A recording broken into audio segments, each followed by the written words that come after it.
Anthony, thanks ever so much for doing this again. We did try to record this. Gosh, how long ago was it? It was like about a month ago. It felt like maybe, but maybe less, something like that. 3 weeks or a month ago, yeah. And unfortunately, we had audio problems, and it literally was the first time I've ever had those audio problems with StreamYard. So just perfect timing, really. I appreciate your dedication to wanting to do it again. I genuinely appreciate. Some people would just give up and like, I forget. Well, I've done so many interviews on this channel with this exact same setup, and it just happened to be the one that you and I spoke on that had some really bad crackly distortion, and it's just horrible to listen to. So yeah, it's sincerely apologies for that. I wrote a stern email to the platform provider to to try and address it. I really feel bad about it too, because we talked about so many good things. So hopefully we can recapture some of those topics and maybe some new ones even. That's very much my hope. But I did want to make it clear to anybody listening that this is the second time we've done this, and we're going to try and recover some of the same topics. But you know, obviously it's never the same twice. So hopefully it'll be, if anything, better. But I just want to give that context. So we're obviously not going to do the Janet and John version of what is street epistemology. It's assumed that most people that are going to watch this are going to know who you are and going to know about SE. So we don't have to do a little bit about the background. But one thing I did want to ask you is, like, how long have you been doing this now? Like, how long is it since you sort of came across SE and started going out there and figuring this stuff out? I think I started literally going out and doing SE Talks in 2014. And I think the book came out in 2013. So maybe it took me 6 months to a year, maybe, to like decide to go out and start recording stuff. Right. Yeah. Gracious. So I've been doing that. And then maybe promoting it. I mean, I guess you could say when I started uploading my videos, I was also promoting it at that point to a certain degree, or at least calling attention to what it was we were doing. And I don't envision ever stopping. I'm infatuated with it. That's a great word. I like that. Infatuated. Yeah. And it's certainly not the same thing as it was when you started, and you're certainly not the same street epistemologist. And one would hope not, right? That 8 years is quite a while to be doing something. And so much has changed. So much has changed. How would you characterize those changes? I mean, well, I feel like we've been under a microscope to a certain degree from the very start, but that's been, even though that's a little unnerving at times, it's been really helpful in helping us grow. Like we got feedback from the very start, you know, like maybe you should ask to record people before you flip your camera up, and just the basics, the things that we take for granted now, we didn't even think about, you know, when we first started going out, or when I started going out, I wanted to talk to religious people about why they thought God was real. And I was going through I downloaded my Twitter archive for some reason. I just felt inspired to do it. And one of the pictures is me holding a sign saying something like, you know, why do you think prayer works? So like, but I mean, that's just one example, like realizing, oh, we can talk about any topic with this method. It doesn't have to be about this specific thing. Right. But some of those early missteps still plague us to this day. And we're like, you know, what is it going to take to kind of get past it? And I don't know if we'll ever really get past it, but the growth has been amazing. I mean, there are people around the world who are now doing this, and they have different ideas on how it should be taught or described or explained. But it's always, to this point, like it's always been a collaborative, constructive thing. There's always been that element of, like, I mean, we have missteps here and there. Like sometimes you get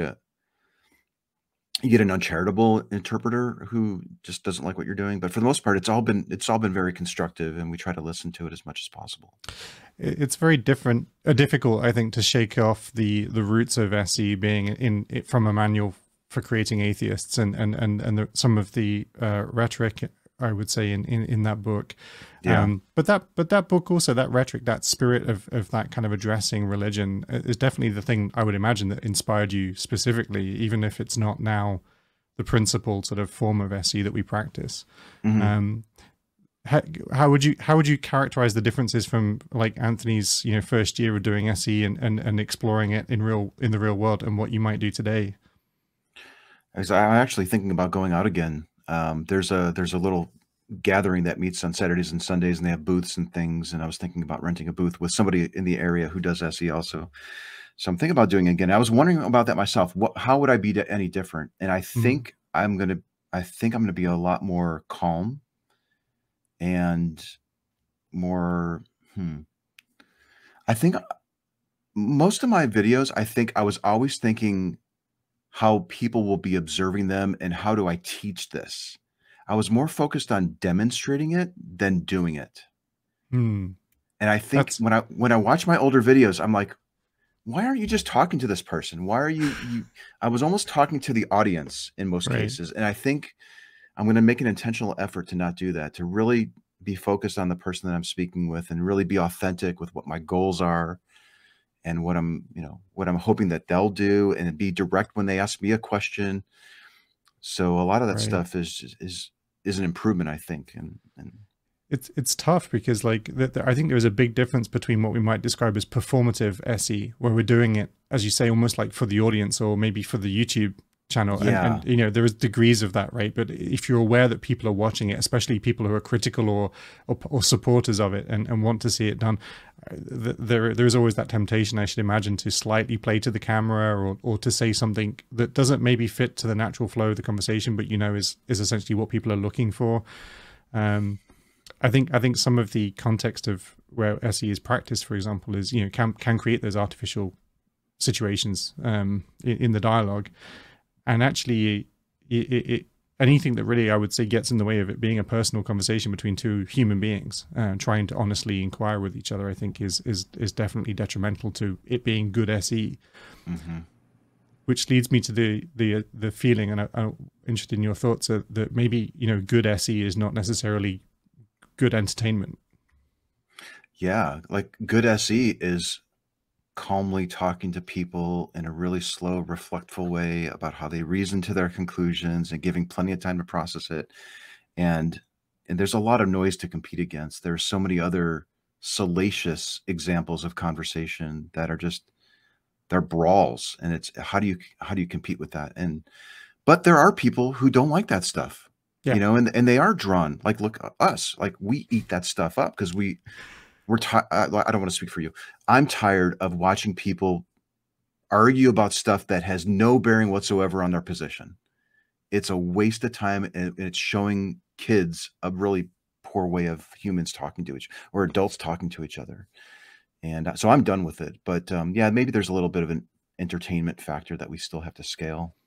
Yeah, I worry that it might not be in there in SE. I think it's you know, it's always fun to watch people fight. It's never easy to watch them make friends. It's never as entertaining. And the reality, I think, is that maybe a lot of I hear a lot of people in the community say the same thing. You know, I used to be really interested in watching the debates, you know, the classic, you know, Christopher Hitchens destroys theist, you know, or theist destroys atheist, or, you know, those kinds of things, and just listening to those, and people get very emotional about them. They get very frustrated by them, but it's kind of fun, and it's kind of a little bit comic book, almost pantomime-y.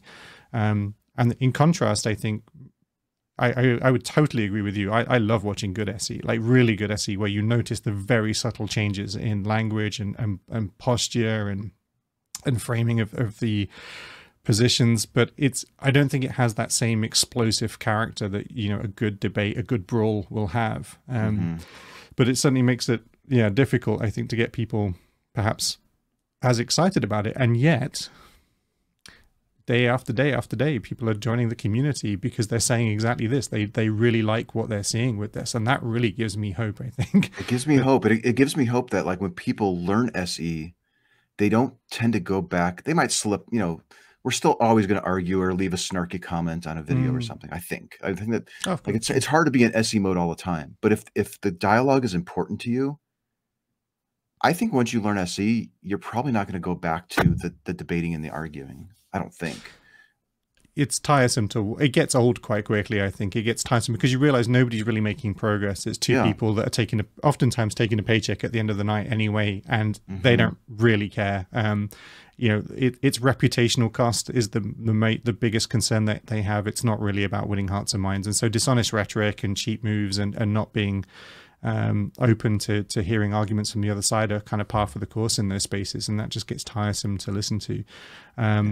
But I think SE, it's encouraging to see more people wanting to see calm and honest conversations happening that really, explore these difficult topics. And I really am tempted to do a supercut of all of the people I've interviewed of late. I always open with the same question, what caused you to join the Discord server and join the community? And on clockwork, it's Anthony's videos. I saw Anthony's videos on YouTube, and just everybody. This is why we're entering the community, and it's very much the reason I entered the community. And I think it certainly is very heartwarming to see so many people responding. Just a guy going out there and having a polite, civil conversation with people. And again, that's the thing they notice about it. It's not a debate. It's not an argument. It's just a polite, civil conversation. And I think it's just encouraging that there's a space where that exists, at least, and that people are really looking for it now. I think people are looking for it, and it is cool when people they mention the videos or something, because that's why I put them out there. I wanted people to stumble across them and see the value, and then if they see the value to the point where they want to join a community to learn more about it, that's just fantastic to see.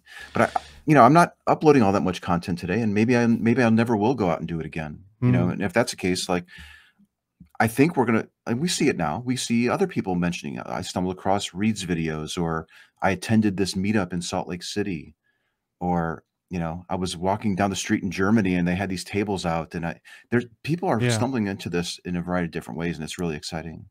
Yeah. It's great. So what would you say the biggest misconception people have about SE is when people have heard of it, have seen it, and maybe have taken it wrong? What do you think they mostly misunderstand about it? Ooh, biggest misconceptions about SE.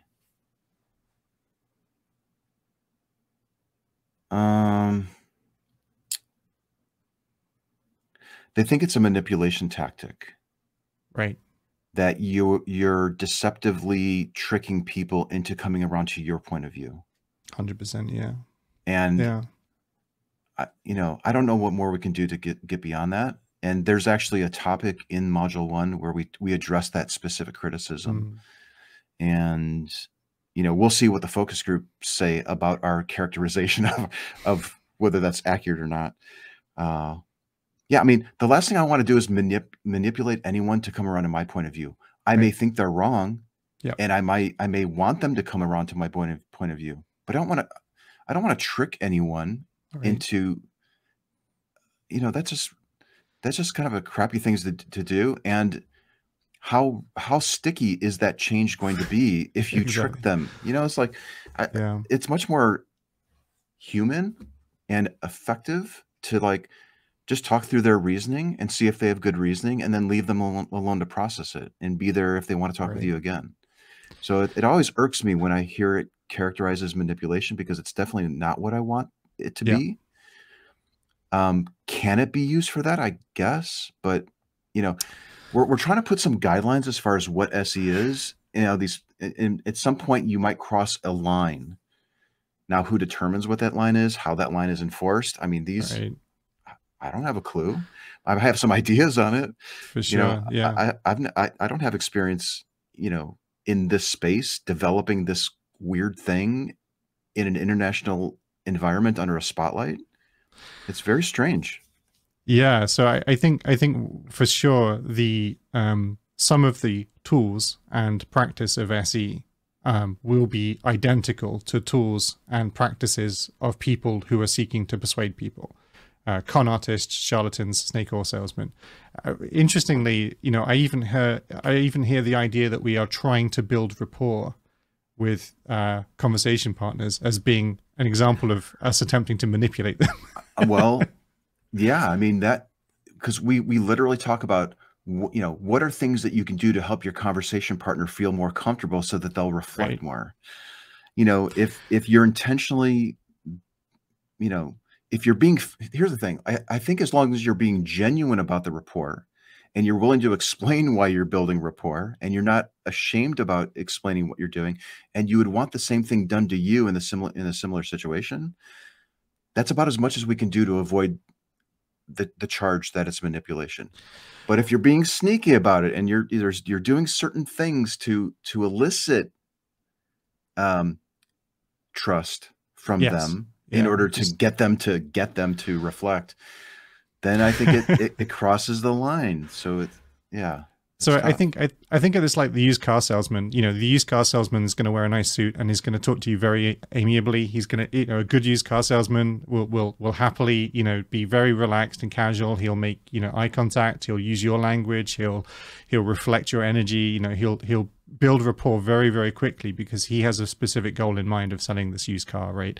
The difference, of course, is that if you as a customer start to be not reflect that back or start to be, you know, hostile or unkind or whatever, he's going to still keep trying to push this car, right? But I think the SEO would walk away from that situation if that person is being unkind. I think we're not doing it because I think it's a way to get to another goal. I mean, in part, actually, a lot of people I think see building the rapport as a major part of the objective. Making a connection with another human being is a big part, I think, of what motivates a lot of people to do SE. And you certainly can't do that without assuming that rapport can be built and working to build that rapport in the first instance. Rapport seems crucial to the SE process. Like yeah. But we've seen instances of people asking how or epistemological related questions where they don't have rapport. There's a guy on YouTube, his channel's called The Dork Shop, and he goes out. In fact, I sent him an SE t-shirt because I met up with him and he loves SE, but so he asks SE questions, but he's very abrasive. He doesn't have rapport. Like he's arguing, he's yelling, he's singing at people. But he still asks his questions, and the questions don't land. They bounce off of the person that he's asked because he doesn't have the rapport. So we've identified rapport as one of the criteria that we think that you need in order to say that you're doing SE. So, but it needs to be genuine. Like, don't be fake. Yeah, ideally, it's not rapport at all costs. If the person is being horrible, then you're not going to want to continue that conversation. In fact, there are lots of reasons why you should walk away from the conversation, and the person being hostile or agitated or, you know, not showing a willingness to engage, like, you know, you're not going to push the rapport because it's because without having it, you're not really doing SE, I would say. So we talked about the pillars of SE, like, and I think there are, from my point of view, I would say that there are the 4 pillars, and I think we've talked about this before, but it would be good to just chat about it.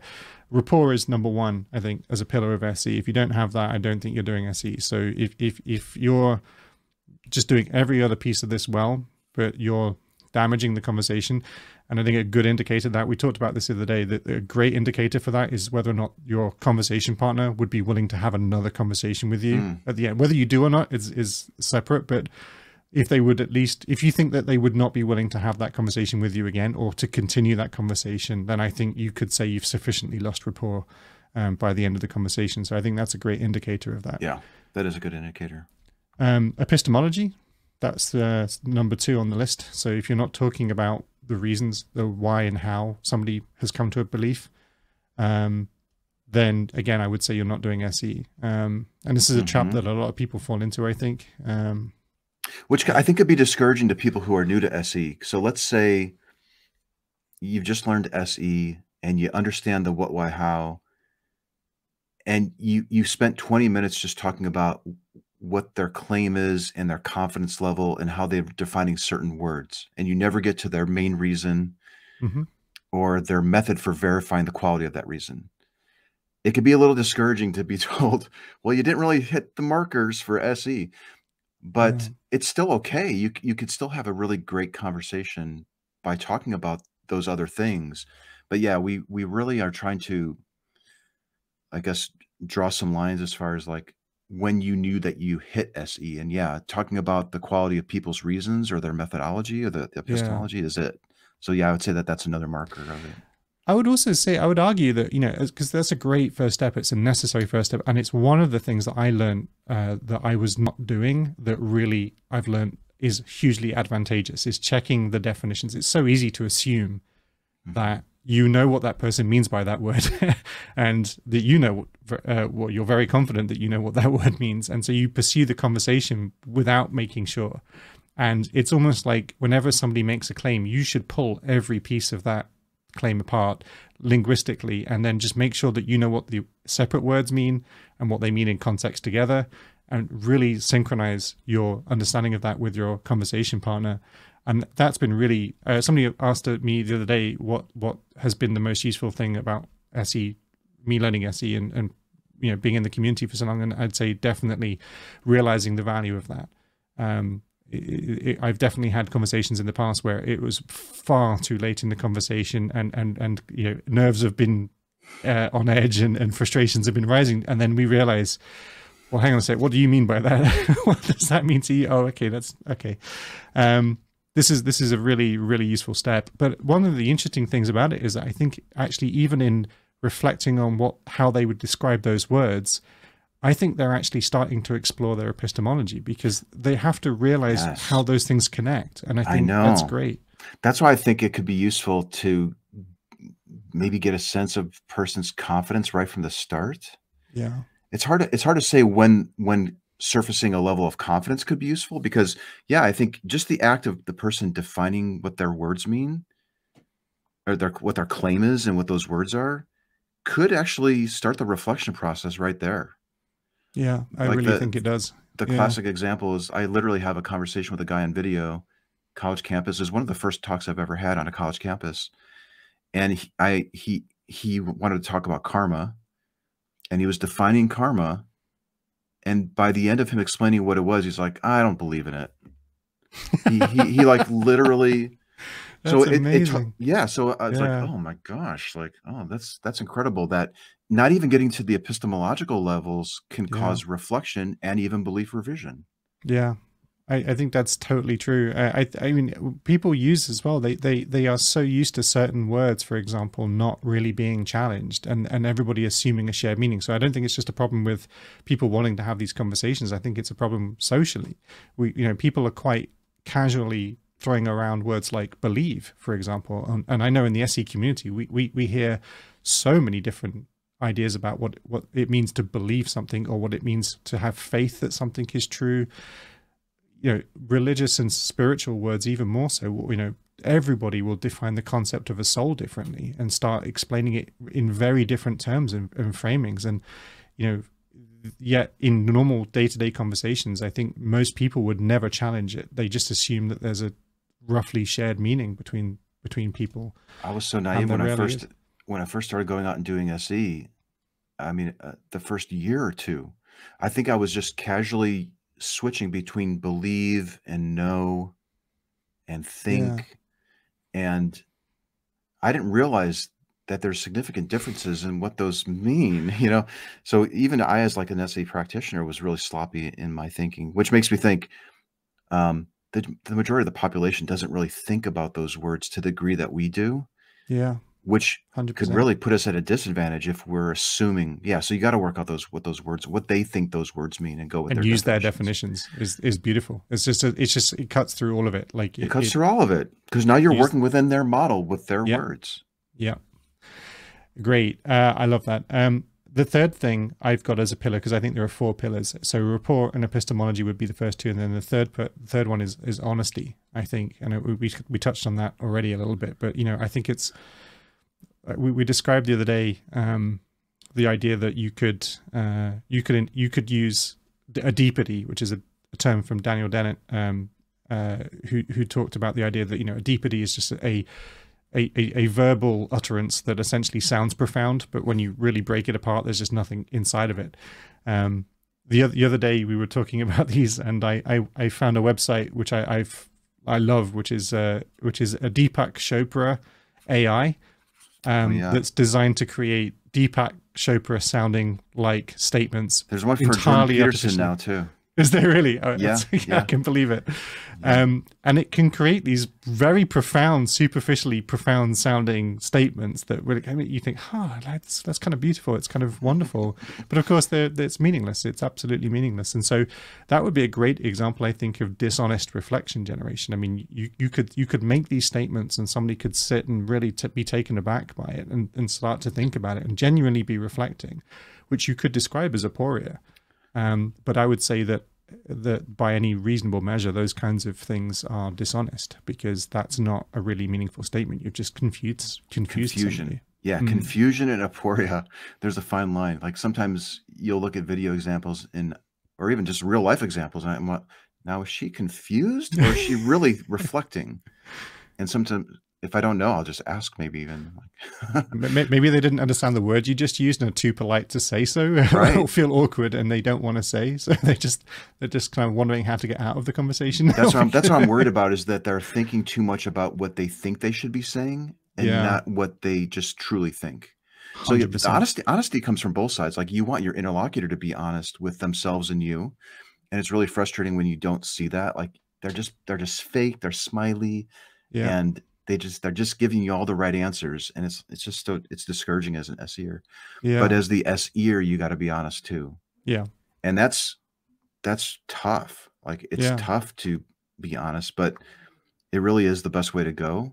Like, we were talking about manipulation before, and one of the ways around manipulation is to, I think, be willing to describe exactly what you're doing. Yeah. And be honest about what you're doing. And if they still want to do it, then, so like, be honest with what you're doing. Be honest with your goals. Be honest that you're worried that sharing your goals could cause them to become defensive. I think that's okay to do. Like, I'm worried that you finding out my position is different than yours might actually cause you to become more defensive.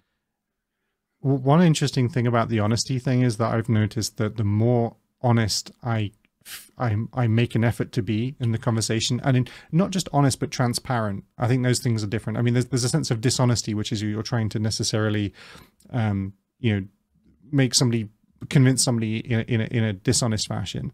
You're trying to trick them, essentially. But then there's transparency, which I think is a part of the honesty. But transparency is just being very open about your own motives internally. So you're being transparent with yourself and recognizing that you may have biases, you may be motivated for the wrong reasons to be even engaging in the conversation. But secondly, being able to be transparent with your conversation partner, I think is absolutely critical. So that one of the interesting results of this transparency is that it's actually much more relaxing to have the conversation. Takes the pressure off, because now you don't have to worry about hiding anything. Here's my worry though, is I don't know, you must have thought about this. Could you be priming somebody to be more open and trusting because you've now revealed everything that you're doing? Or, you know what I'm saying? Like, so it's part of manipulation. Yeah. I mean, this is the problem with it, right? It's like every which way. If even being open and friendly can be attributed to a form of manipulation, I think there are ways people could say that every human interaction is about manipulation in some way. Every time you speak, you essentially want to make a change in that other person. And so if we hold SE to such a strict definition of manipulation, then I think we would have to agree that in some ways it is. I just don't think it is in the way that most people would use the phrase manipulation. I think people have a very specific set of criteria that they would say constituted manipulation. And they wouldn't say that day-to-day speech or honest discourse, like friendly, open conversation, would constitute manipulation. So if we hold it to the sort of philosophical burden, I think we'd have to agree that it is, just like any other form of conversation, is manipulation. But I think if we are really honest about how most people use that term, I don't think it could be classified as that if it's being done properly. Yeah. And I think that's probably where some of my frustration stems from. It's like, well, we're really just talking to people and asking questions. Now, we're asking really well thought out and analyzed and theorized about questions. And we have a body of examples now to draw from, to really say, like, there's something seemingly unique going on here, which I think is what's driving our own internal idea that we need to be more careful about how this is perceived, and we don't want to be manipulating, and we do want to be honest.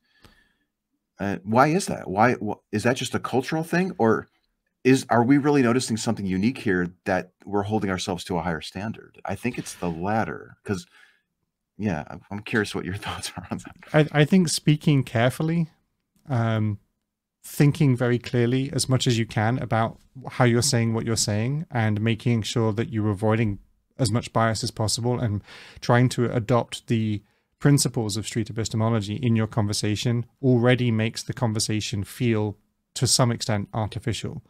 Most people just say things, and they don't always necessarily think very much about what they're going to say. They often are just reacting or responding. So the moment that conversation comes up against anybody that's putting thought into what they're saying, it's going to mean that that person seems to have an agenda. Back in the manipulation space, it's very, very difficult to get away from this. Yeah, it's dangerous. It scares me that a productive form of discourse that can really cause significant reflection and possible belief revision could be positioned as a problem. Yeah. Especially when you compare it to the other approaches that we're currently using, which is to ridicule and demonize and throw people at facts that they're not going to likely consider. Like, why is it the one good thing is struggling the most to overcome this charge of deception or something? Well, I think it's a problem with society, not necessarily the method, if I'm honest, because look, I've said to you, in fact, one of our first conversations, I said, you know, to me, like, there's a real problem with the optics of SE, and I'm specifically talking about the street interview style, is that if anybody comes up to you in the street, if anybody come up to me in the street, if I hadn't known you and you came up to me with your clipboard in your hand and say, hey, I'd like to have a conversation with you about what you believe, I'm going to very, very much immediately assume that you're a Scientologist, that you're a Jehovah's Witness, that you're advocating for some other religious narrative, or you're trying to sign me up to some scheme. That's my first response, because nobody just wants to talk. Everybody has an agenda. Yeah. And so the fact that we are trying as much as possible to just want to talk is not, you know, visible to people. I do think we have agendas still, just like we can't have any conversation where there's not manipulation. I think me going out on the street with my camera and flagging people down, I have an agenda to get examples where I can practice SE, maybe leave you with something to think about, and have a really good example where maybe thousands of people can watch it and then end up in the Discord, right? Because they watched the video. So like, I do have an agenda as well. I would never deny that I didn't. Yeah, I think that's really important. And I think that also speaks to the notion of bias that a lot of people feel exists within SE. I mean, a lot of people feel, for example, that there's a bias towards atheism, for example, or certain conclusions, let's just say, about certain topics. And this bias, I think, is a byproduct, frankly, of us being biased towards or preferring rationality over other ways of knowing. We prefer people to have better epistemological reasons for what they believe than not doing so. Yeah. So is that a function of the tools? Is it the practitioner bringing that to that? I think people who don't people who don't value rationality succeed at doing SE? It's the paragraph. It's the first paragraph in the first chapter of Peter Boghossian's A Manual for Creating Atheists. Talks about the fact that street epistemologists should help the faithful value reason, and I deeply dislike that sentence. And I deeply dislike it because what it suggests is that the faithful do not value reason, and that they need to be brought to reason. The truth is, the obvious truth is that almost everybody in almost every area of their life values reason and values logic and values consistency, and will test things and make reasonable assumptions based on the outcomes, and they'll learn things from people that they've grown to trust, and they will apply those things as best they can. People are by default reasonable people. They are rational people. They operate almost all of their areas of their life in this way. Sometimes people special case certain beliefs or haven't even noticed that they special case certain beliefs. And I think that's where SE is fantastic. It's about encouraging people to notice if they've made a subtle misconnection of logic. It's about them coming to realize that it's not, we can't, in a street interview, you cannot teach somebody logic and reason that doesn't have it. It would be amazing that they made it outdoors and were having the conversation in the first place. They have clothes on. They're speaking a language, right? Like exactly. They value reason to some degree.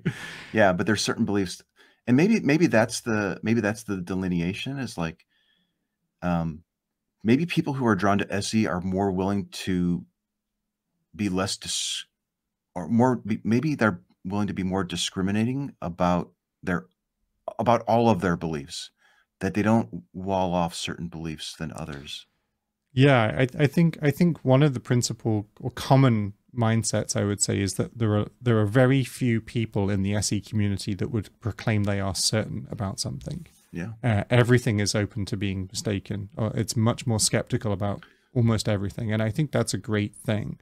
And helping other people see the value of that is partly, I think, what SE is doing. But interestingly, and this is one of the things I think is genuinely beautiful about SE, is that it's not, because we're not explaining how logic works, we're not even uncovering the mistakes people might have made by not applying logic in all areas of their life equally. What we're doing is encouraging them to notice where those mistakes might be and letting them make those assumptions, make those connections.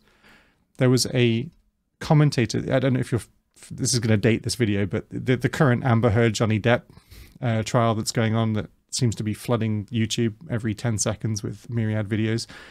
There was one video that I saw of that where it was a description of how the lawyers were working and how they were using language to convince the jury or demonstrate things to the jury, which I thought was quite interesting. And one of the things that the commentator said was that the Johnny Depp's lawyer was not, when they caught Amber Heard in a lie, essentially saying something that seemed obviously dishonest or seemed very much incongruent with her previous narratives, they never said that's not what you said previously, or this doesn't seem consistent. They never say that. And the reason that they are not saying that is because it's much more effective if the jurors are led to the position, are given all of the information, and that they notice that incongruence. Interesting. Oh, it's much more effective. That makes me feel less frustrated when I watch those things, because Marjorie Taylor Greene was being interrogated by an attorney, and I'm like yelling at my tablet, why isn't he fixating on that, or asking a few more questions to call it to land it. Yeah. So in your view, the lawyer was landing it, but was holding back in the minds of the audience. If they were to say it out loud, it would be the lawyer that was making the connection, and it would be, and then the jury in this case would be reflecting on how they felt about the lawyer's conclusion. But by leaving it open, the conclusion occurred in the minds of the jury. And because they were making that connection, they were noticing this connection, it became a much more powerful memory for them. As in, ideas that you connect in your own head using your own thoughts based on what you're seeing are more powerful than ones that are just simply given to you. And I thought, what a great really example of why SE can be incredibly effective. But potentially another route, of course, for its calls for being dishonest and manipulative. But in any case, I think it's certainly true. We want them to do the work rather than us to tell them what the conclusion should be. This is funny because when I first started uploading my videos, and they weren't really good, the Richard Dawkins Foundation took one of them and put them on their Facebook. And I was so excited that they did that until I read the comments. And comment after comment was pointing out all the things that I didn't do. Like, why didn't you tell them? And I was intentionally not doing that so that they would be reflecting on it. And I think it's funny that I didn't pick up on that myself when I watched that. It's one of the funny things, I think is and again, it's one of the things that's really useful to learn, and I've definitely valued from thinking more about, because I definitely would not do this, but knowing when to stop is really critical in SE. And you don't stop when you've gotten that slam dunk gotcha moment. Like, that's, if you're looking for that, you should not be in this game. I used to do that. I used to end it right on that moment, and not of confusion, but it seemed like genuine aporia. I don't know for sure, but it sure seemed like that. And they would pause, they would think, and then I would just put my hand out to shake their hand and end the conversation. Like, perfect, gotcha. You know, and it wasn't a gotcha. It was like, I wanted my audience. I'm always thinking about my audience. I want my audience to understand, why did he end it there? Yeah, because that was the moment. That was the moment where they were thinking about it, and that's the whole goal of SE. Exactly. And so the gotcha that most people would chase will be then landing the punch. Like, we'll be getting to that conclusion and saying, okay, so now you agree with me that You know, that's the gotcha. That's the triumphant kill blow that people chase. They want to get to the point where they can say, "And I am now victorious." That's you're going to wait a long time for that, because it could take years, especially like the people with like Dan comes to mind. I interviewed him as a Christian. He reflected on his beliefs. 3 years later, he messaged me, "Hey, by the way, you know, I don't believe this anymore." Like that's nice too, if you had a small part in a role, you know, helping a person reflect on a belief that likely isn't true, and they're grateful for it, and then they want to learn more about it, and blah blah blah. Like that's exciting. But no, like the reflective moments are the win. Yeah, exactly. You know, that's exactly it. That's all you want. That's all you need. But so much of conversation and debate is and just in, you know, discourse generally these days, it seems to be, is pursuing the victory slap of and driving it home with. I know. You're absolutely right. You're going to be waiting a long time, because nobody wants to concede that point. So you snatch defeat from the jaws of victory by chasing it beyond the conversation's utility. A lot of really great SE, just like.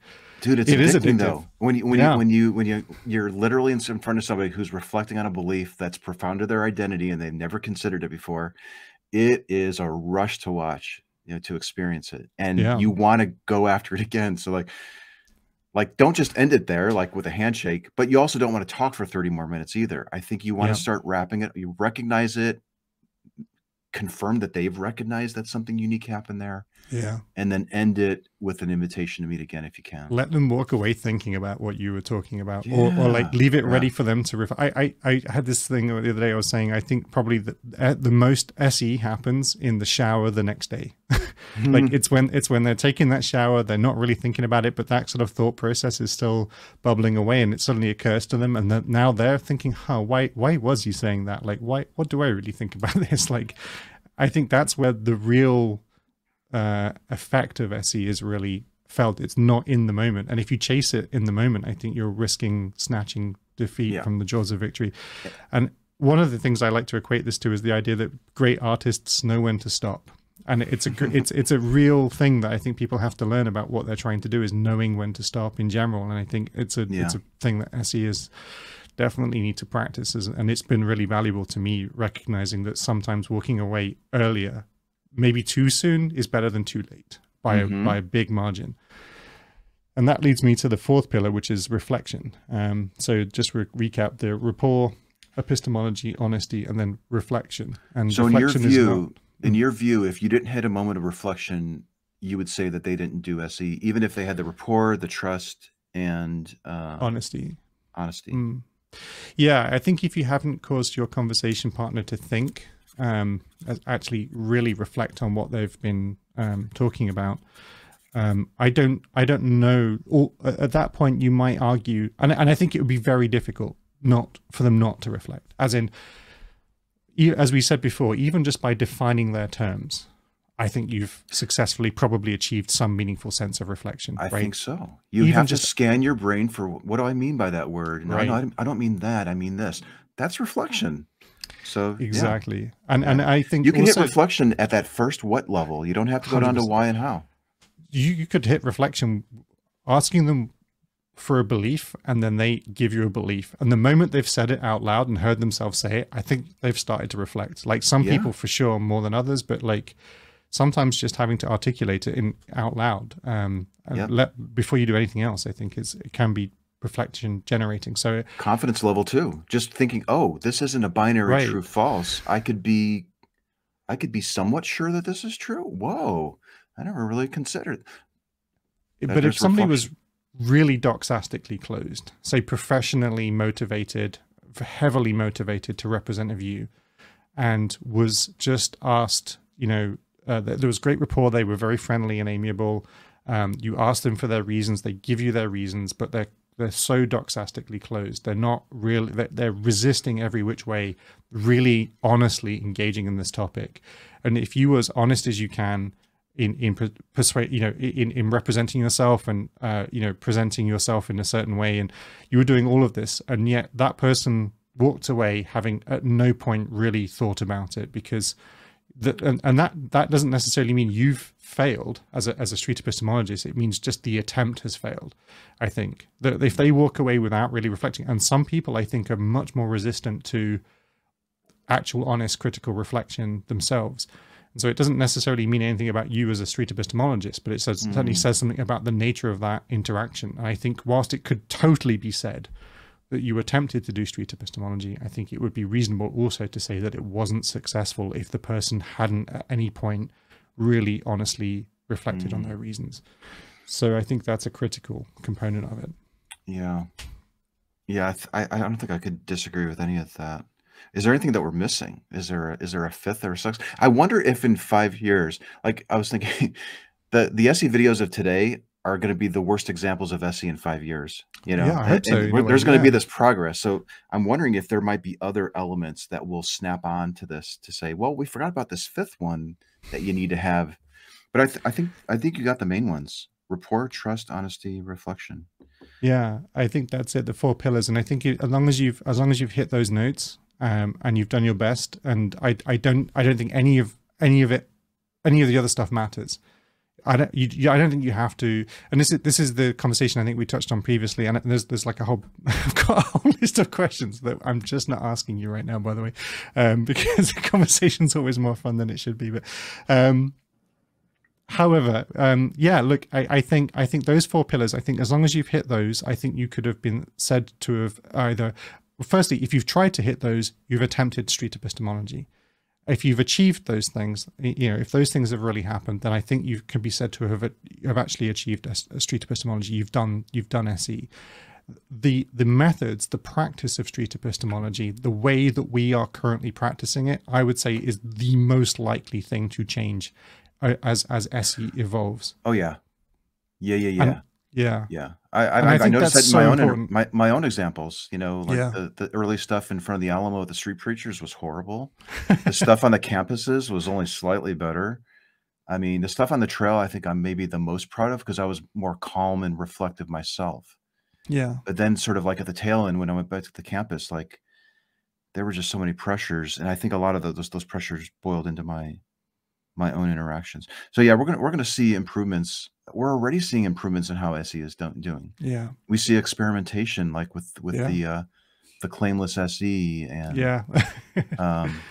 you know, a more diverse group of people getting into it and practicing it besides just white guys. You know, I think we're gonna start seeing some huge improvements in the way that it's done, and maybe a more compassionate, as long as it's authentic. If we can just keep going towards our authenticity, and honesty, and then the rest of it should follow. I completely agree. I think though, and this is a slightly bold assertion, I think it would be much less likely that those 4 pillars will change than anything else about SE. I think this is what makes it street epistemology. And we talked about this before, so I'm just going to bring this up again, I think, if I can find it, which was my definition of SE, which differs. You know, last time we recorded this, you left that definition on the screen the entire interview. I did. What is he trying to do here? Yeah, we have variations of definitions. We do for sure. And this is the one I've been using the most, and it's certainly an evolving thing. I tweak it every now and then as I think about it, but street epistemology is the act of respectfully encouraging others to honestly and critically reflect on the reasons why they believe what they believe. And the believe what they believe part often feels like the piece that most people aren't sure about. They really don't like the word believe. So think is true is so much clearer. Think is true is definitely an alternative that I've also used. The idea that reasons why people think something is true is equally valid and removes the concept of belief. But in any case, I think those things would be reasonably analogous. And I think in different contexts, you could swap those out. I do notice it says reflect on the reasons. And of course, we get it down to method. Like we're thinking about, we can wordsmith this thing to death, but we're actually reflecting on, like, you are reflecting on the reasons, how they determine that it is a good reason. So it's the method that they're using to verify the quality of that reason, but they're essentially I reflecting understand. other reasons. Yeah. Exactly. And this is You're the doing problem. you're doing a lot of lifting with those, with that phrase, reflect on the reason. Words do that. Yeah. And so one of the things that I did with this particular configuration is I introduced it. I explained it to somebody who English wasn't their first language. And they were Swedish. The other day we had somebody in the server had never heard of SE. They were brand new to SE, so they were in a different server. They weren't in the SE server, and we happened to be talking about SE. And I said, "Have you heard us talk about SE before?" And they said no. And I said, "Great, give me a second." And English again, really very much is not their first language. And I said, "This is what I'm saying. Street epistemology is. Does that make sense to you?" And he read this, and he was Swedish, and he said, "Yeah, actually, that makes sense. That makes perfect sense." And I said, "Do you think you could translate that into Swedish and carry the same meaning?" And he said, "Yes." Nice. Now that I think was really important. Yeah, we do want a translatable. Like SE is an international thing. When I was giving a talk to the Dutch Skeptics Society, and I was explaining Rapport, we were having like a pre-discussion, and they said, "We don't really have a translation for that word. Go with relationship." Right. Which I did, but there's a difference between relationship and rapport. I think maybe as in an English speaker there is, but for them they saw them as synonymous. Language is tricky for sure. But one thing also I think that would be a really good indicator that we've gotten this right is that we could explain it to a 12-year-old. Like, and I'm not being flowery. I mean, literally be able to explain it to a 12-year-old. Literally, let's boil it down as simple as possible so that it's consumable by as many people. And I think if there was a change to the report, the 4 pillars and the line or the single line definition of SE, it would be ideally to make it simpler. I think rather than pack more into it, I think boiling it down to its absolute essence is critical. We really we've spent almost a year on module 1, what is SE, and we rewrote it 2 or 3 times. Yeah. And even down to the definition, we must have spent, I mean, I don't know how many hours. I can't imagine. I mean, I can't 300 imagine. hours. Yeah. I mean, just like a lot of time. And that's just the recorded stuff. So we decided to present 3 definitions because we thought there's different audiences that are coming to SE. There's the newbie that just wants the simplest definition. There's a more, there's a medium sort of form definition for people who might be presenting about SE. And then maybe a more intricate one for like the hardcore practitioner that wants to know if they actually achieved SE, and maybe a researcher or maybe even a journalist who's writing an article about SE. So we felt it necessary, but at the risk of possibly confusing people, like, well, which definition do I use? So it's, it's kind of tough, but I think we're wrapping our minds around it, and we're not just doing it in a black box. Like we are, like the people who are on the team are from the SE community. They're practitioners and they're engaged, and they interact with other people in the community. And we're also focus group testing it too. So, and I noticed that you signed up for it too. So we're going to get feedback from people who have thoughts on these things, and we'll listen to them. Yeah. We want to revisit it too. Like these pillars, or, there may be something to snap onto that down the road. And I think we should always be open to that.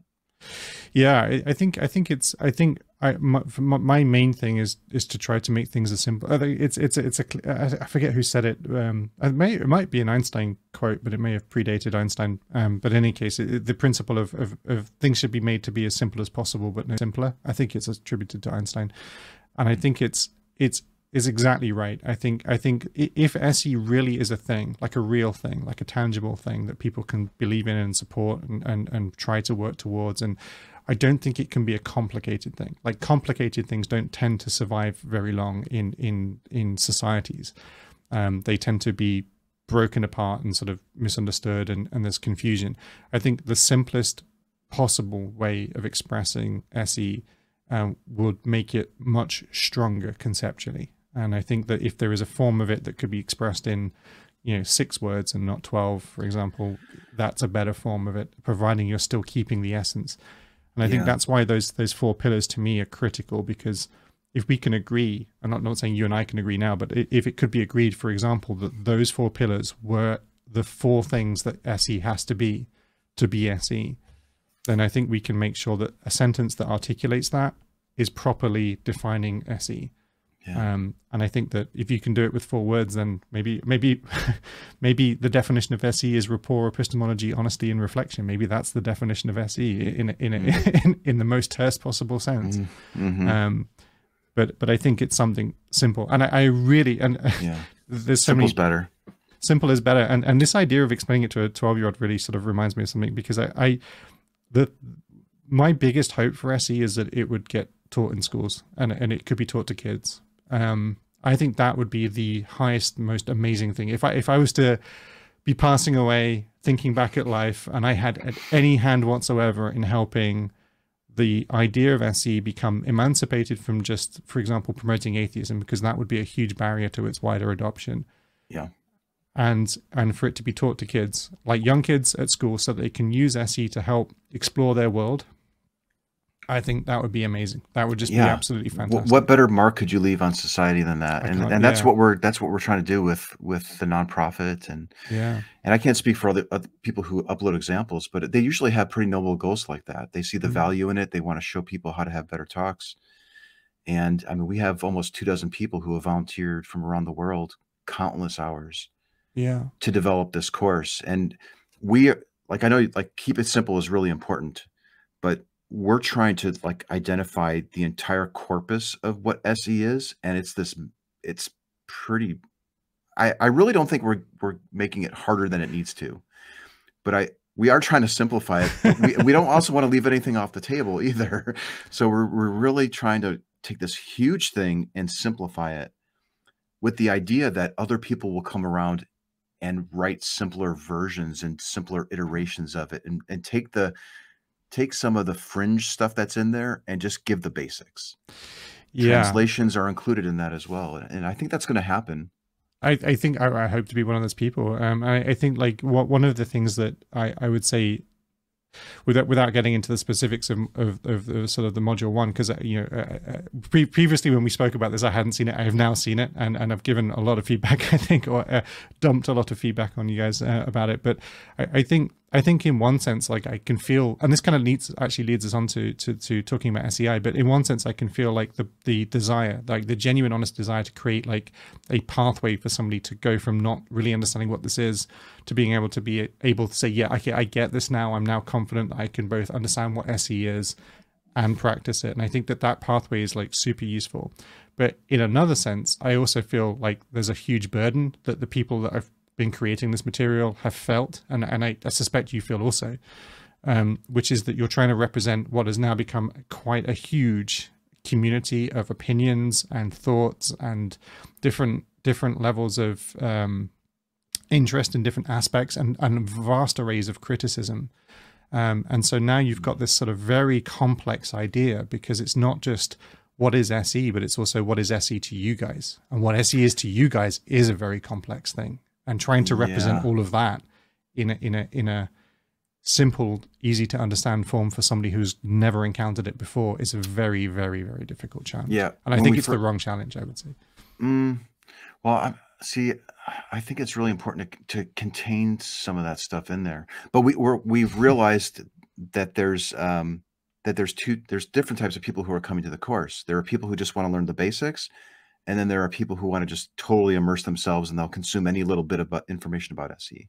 Yeah. So we're writing the course to accomplish all of that, but we're flagging some of the topics within the module now. I don't know if we had that when you did your review. We may have, but we flagged some topics as supplemental. Yes, they're not. So the learner will be able to see which topics are useful for the person who just wants to understand what it is to the point where they get comfortable doing it. And then there's other topics that get into more of the nuance that your typical SEer probably has no interest whatsoever in observing. And then they can just decide. They can decide if they want to go that way. I think my if I was learning to drive, I didn't actually drive. I need to get a license at some point. I'm leaving it late in life. But if I was to learn to drive, and I'm trying to learn the difference between manual and automatic gearboxes, I need to know how the one in the car that I'm in works. That's what's important to me in order to functionally be able to drive the car and focus on learning the basics of driving. That's what I need to know. And I think that you could, if you like, if you were to, I'm sure a mechanic, for example, could tell you really interesting stories about the different types of automatic gearbox that might not be immediately apparent to you, or the controversies around different types of gearbox mechanisms and their relative relationships to the current laws in the country that I'm in potentially, or the relatively, you know, how often certain types of gearboxes may or may not break down in different contexts. This person could be telling me all of this really genuinely useful and valid information, but I just need to know how to make the car not break, and I just want to get driving, and that's the kind of I understand. So you try to think of it this way: like we've assembled. Number one, we asked the community, "What do you want to see?" And we got deluged with like hundreds and hundreds of topics. So we arranged those, we categorized them, and then we assembled this team to write about all of it. And if we left it. This is not to say that we didn't leave anything off the table, by the way. Sure, of course. We have, I'm sure. We have, like Robert, the project manager, is always honest. Like, you know, you removed something that was such an interesting idea. Yeah, but it didn't belong in this thing. So we're trying to be careful about what we represent. But like, yes, the typical person who's new to SE doesn't necessarily need to know that there's controversy, that SE is often considered manipulation. Right. But if we didn't include something like that in the course, I think we would be doing a disservice to people who really get into SE. And we've got this team. We might as well do it now rather than put something out that's sort of half-baked and then circle back around. We actually thought about doing that originally. We had a basic track of courses and then an intermediate/advanced. And as we started outlining things, it sort of just naturally progressed into this. We're doing the whole enchilada, but now we're discriminating between the different topics so the person can decide. But there's way more left on the table that didn't make it into the course that arguably should have been added. So to me, I think there are two things that I'd like to address there. One is do you feel like it was the right group of people to ask about what should be included in the course? The people that were already in the community. I don't say they should be excluded, but is that actually the people who would know best what they would want to understand about something about that they already understand and already have a view and opinion? So to be clear, there's two contributors to the course. There's the community who submitted their topics and give us feedback on the modules that we put out. All right. So there's people now. I don't know who those are. They could be trolls. They could be SES experts. And anywhere in between. So we are getting maybe even both. They may, in many cases, they may be both. And then we have the volunteers for the team, and some of them range from having no experience in SE whatsoever, and they're just good editors, or they're good at making illustrations. To we've made some delineations, like we have subject matter experts, and then we have writers with varying degrees of expertise in SE. My sense is that the people that we have on the team are the best people that we can have to writing the course. Right. People that they've probably read the books. We didn't check to say, did you read these books? But they've probably read the books. They've conducted SE themselves. They've actually probably been content creators of SE. They've dealt with criticisms of their work of SE. They conduct practice sessions on SE. Yeah. Maybe they'll give talks or workshops on it. And they've volunteered because they're passionate about it, and they're also available. Yeah. And they didn't request to be paid in many cases. You know, so like it was there's a noble aspect of it too. So like I don't know what more. I don't know what other people, other than maybe experts in editing, which we plan on bringing in to give it one solid voice and get rid of some of the extraneous text that's in there. If I may, I think maybe I would have absolutely no doubt that the people that are writing this material are experts in this new concept and have a deep amount of experience in it. And I'm sure that the community, when you reached out to the community and asked them what would you want to see in a course like this, I'm sure that many of those people were making really great suggestions and had genuinely great reasons for doing this. I think the problem is that neither the people writing the course nor the people already in the community are really your target audience. I know. The problem is that you want to show it to somebody who has got no idea what this is and see if by the end of it they have an understanding. Yeah, and the only thing that you can do, like you can't really, I mean, I suppose you could bring in just people who are novices to SE that are willing to dedicate 2 years of their life to develop something that they have no idea about. You could bring them in. But No, in the focus groups, like we're specifically looking for people who are unfamiliar with SE. Mm, And recently somebody in a completely different subreddit just casually mentioned SE, and we got an influx of people completely unfamiliar with it. And we were so excited because they that's are our awesome. target audience. Yeah. And we have specifically carved out focus groups just for them, because the questions that we're going to ask them and the answers that we get back, I think, are going to be much different Mm, than we would get from somebody like yourself. yeah. So Yeah, I yeah, completely agree. so we haven't ignored that. That's our target, and we Sure. value those opinions. But as far as like, when you want to write a module about the scales that we use in an SE conversation, Mm, you need people that have used it and understand the nuance of what that means and the criticisms that you get when you roll out the scale, and yeah. so that the newbie isn't caught off guard, when they roll out a scale. I think to me it's like this is the other thing in reflecting on like when you introduce somebody to the complexity as opposed to whether you introduce them to the complexity. Mm-hmm. And I think for me, just like in the example I gave about wanting to learn how to drive, I don't even know if I'm going to learn to drive or whether I'm going to be any good at it. I'm sitting in the car for the first time. I've got no idea what I'm doing. And I kind of want to be driving. That's what I want to have achieved as a result of me picking up the lessons in the first place, or in this case, picking up the course of SE. I want to be able to start at least understanding whether or not this is even something that I'm going to want to keep pursuing. And I think that in that sense, in that first lesson or the first few lessons, if the guy is talking to me about very complex things or interest, he's fascinated by the subject, right? So he's going to be telling me lots of interesting things about the history of the gearbox. I don't even know if I like cars yet. I don't even know if I'm going to be driving like the next lesson. Before this guy tells me all of this, could you just give me the basics of like, okay, this is the steering wheel. This is roughly what you're going to be doing. Let's just take a little spin around the car park. Yeah. Now you've got a feel for it. Now we can start talking about like the next level of complexity on from that. And then at some point, totally, this guy's ready for hearing about the different types of transmissions and different types of gearboxes and just understanding some more of the history and the nature of the mechanics of the car. I think that's totally valid. Anybody driving a car should have a rudimentary, at the very least, understanding of the mechanics, and may become an enthusiast such that they become incredibly experienced in understanding the nature of the car.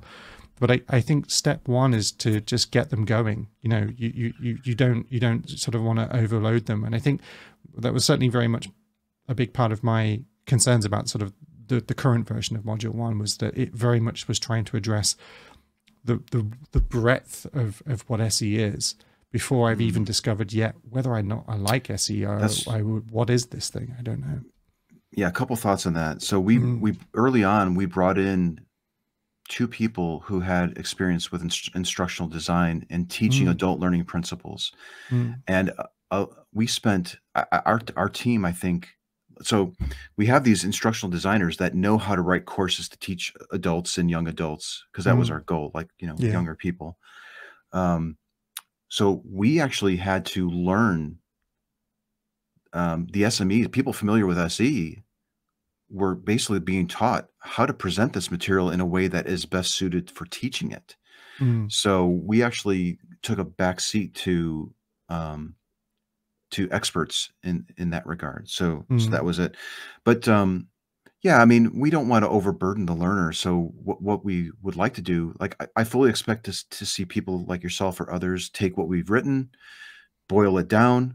Maybe we can even present it alongside of our course on the same distribution platform, so they can see William's version, compared to our version. And then we can let the community decide. Oh shit, 5,000 people have taken William's course and only 600 have taken the big one. Yeah, that could happen. But one thing that we want to do is we really want to release. We're looking for a volunteer, by the way, somebody who can take what we've written in Module 1 and boil it in all the modules. There's about 20 modules that make up the course. We're spending a lot of time talking about the course, by the way. We should probably talk about other stuff. I'm more than happy to talk about whatever you want to. Yeah. But we're looking for volunteers to take that and boil down to a 1-pager that we can just put out into the ether with a call to action to come and take the full course. Yeah, whether it's the abbreviated version or the longer detailed version.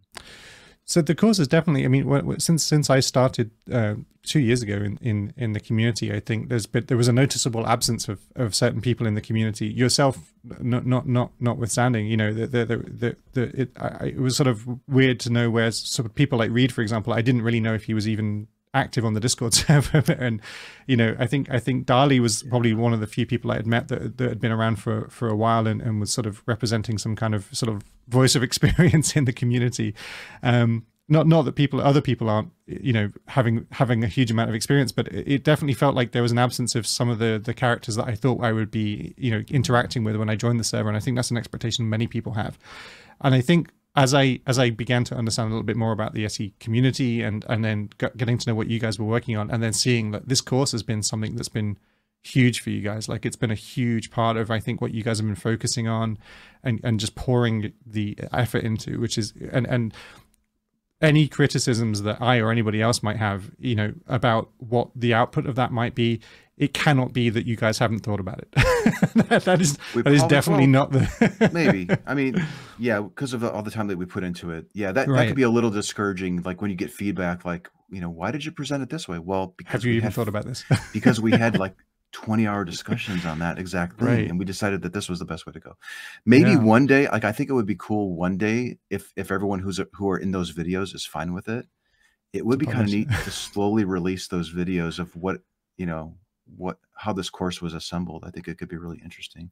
Or maybe at the very least, like, you know, we have review shows on actual conversations. Yeah. Maybe we can do a review video of the modules as they come out. Yeah. You know, that'd be really good. The team that was on it can talk. We could actually read through it, maybe even, and we can talk about some of the controversies or why we worded it that way. So that's been suggested, and I definitely think that would be fantastic. I mean, not least of all that this is a community that's very much been inspired by YouTube videos, and I think it's one of the things that I've spoken about before. I think is the need to sort of mean transparency through YouTube is definitely, I think, a key thing for the SE community. That the one thing we can be fairly sure about is most people at least watch YouTube some of the time, because, as I say, almost everybody's come here because they found your videos or occasionally Reed's videos, and oftentimes they cite both, and they'll arrive in the SE server. They're clearly watching YouTube, and if they want to find out what's going on with the community within SEI, which we definitely need to get to, but within SEI, I think expressing these ideas and showcasing the course on YouTube and doing more things, you know, interacting with the community through YouTube, I think would be really useful. Yeah. Regarding the community thing, if you don't mind me just adding, like, part of me really wants to be involved in the community, and yes, my time is really limited, but there's times, you know, like there's like a German practice session going on right now, I think, or there's always these really great sessions, and sometimes I'll pop in. And what I hear is someone like yourself or Sushi or Matt adequately explaining what SE is far beyond, way better than I could even do it. So it's like, I don't need to be there because you guys have it covered, and I could be focusing on more strategic stuff like the course and finding somebody to research what we're doing. And plus, also, I think maybe it kind of throws people off a little bit too when we pop in there. I don't know. I don't want to like, I don't want to upset the flow of what you guys are doing and building. And I love doing this stuff. This is fine. I think this is cool. What I completely understand, and this is kind of something I wanted to get to, because I think one thing that seemed to be, to me, I really had a lot of questions when I entered the community, and you know, look, this is a community of skeptics, right? So the first thing I was skeptical about SE was, what are the motives of people behind SE? What is the secret? When does the veil get dropped, and all of a sudden it's this cult-like thing? I've heard you say, like, well, where are all the other videos that they upload? They must just be uploading the best examples. Oh, that's not me, but yeah, I've definitely heard people make that, other people make that criticism. No, that's fine. Yeah. Yeah, like maybe there are, you know, all these kinds of. Well, I was kind of, I think, like anybody who's skeptical, like the first question is, what is the person's motivation for doing this? You know, is their motivation purely financial, and it's just it's a scheme, or is the motivation that, you know, quasi religious? You know, is it a cult of personality? Is it all about YouTube? You know, for people. And I think those are questions that would happen, I think, for most people, but also I think especially this community, because it's a community of skeptical people that really want to question things. And also, and this is a sort of assertion on my part, but I suspect a lot of people in the SE community have either had bad experiences with religion or legitimately had to exit a religion, which is a very difficult thing to do. And I think those, or maybe have been lifelong atheists, but have still had to resist religious narratives and have to deal with religion and cult-like or organizations that maybe don't have your best intentions at heart. I think there's therefore a very increased likelihood that people within the SE community will be skeptical of any organizational structure, any kind of group together, like let's all try to practice something. I mean, I joke, or hypersensitive to it, or maybe incorrectly tuned to the relative risks. But I remember when I first joined the SE community, and I was sort of trying to figure out, okay, so now I've joined the Discord server, and I've been having lots of really lovely conversations with some lovely people, and I really feel like I found my tribe in some sense, right? These are people that want to talk about stuff, and stuff's the best thing to talk about, right? And so we were talking about stuff, but then I was realizing this is the community talking to itself, and I was like, well, what is SE, right? What is this thing? Where do I go from here as somebody who's like trying to figure this out? And there are lots of friendly people. For example, in the churches, you can go to the social events and they'll be very friendly, and you'll have great conversations potentially, and you'll be able to do lots of stuff. And it's all a sort of precursor towards sort of getting you through the door, or it certainly can be.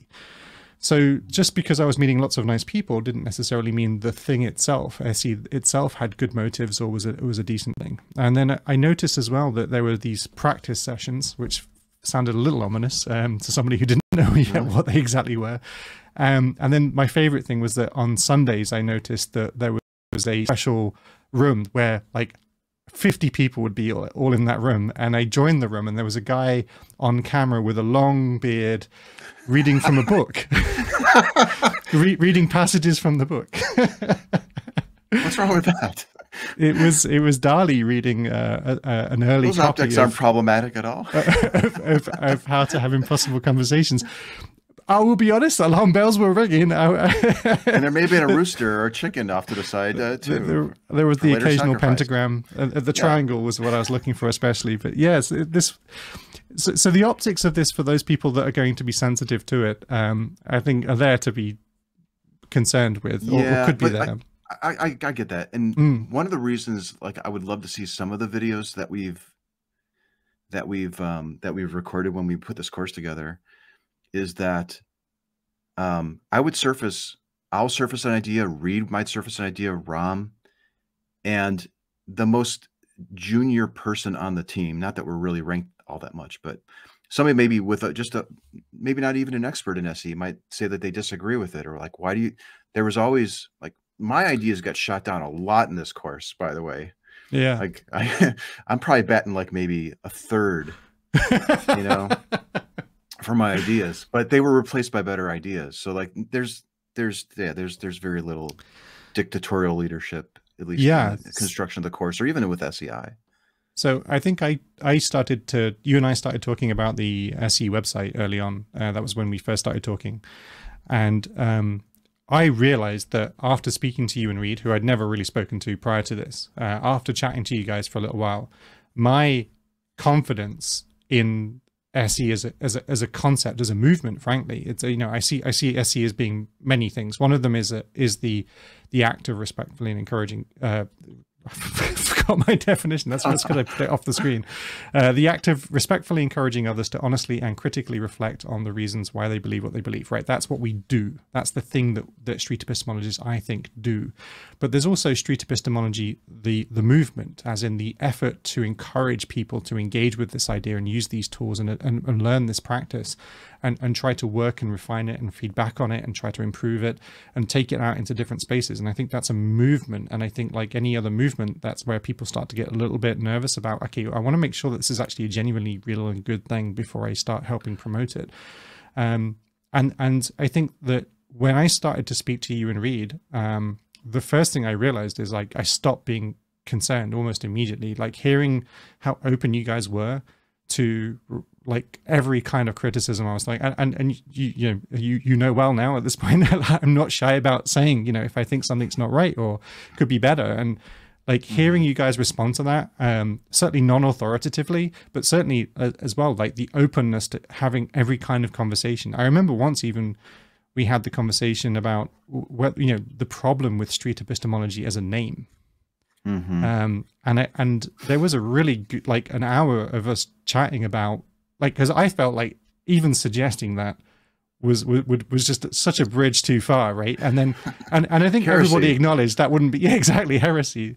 I think everybody acknowledged it wouldn't be an easy thing to suddenly do, but at the same time, even that was just like, yeah, we see problems with it, like we know it's not ideal in some ways, and there are challenges, and it's like what we could call it this. We need that to. That gets back to the whole honesty. So like, if we can't be honest with ourselves and how we're describing what it is we're doing and how we're teaching it, how can we expect the practitioners to be honest when they do it with other people? So I think that culture is. I hope that always stays. I hope it stays. I hope it's also surfaced more. And I don't think it's intentional that we're not seeing it. Like I hadn't seen it until I'd had that chance to interact with you and read. But I do think it's a byproduct of the fact that you guys have been working on a lot of things sort of behind the scenes, so to speak. You know, a lot of the stuff has been, as you say, Zoom calls that have yet to reach YouTube, for example. Yeah. And I think for me personally, the moment I got to know you guys a little bit better, started to see how genuinely open you were to having these conversations, and the way in which you were like able to bat about them. There were no sacred cows, there was no dogma, everything was open for discussion. That made me feel so much more comfortable with the idea that I firstly understand what this thing is, and secondly, it's not dictatorial. There's no top-down narrative that needs to be maintained. There is no dogma, frankly.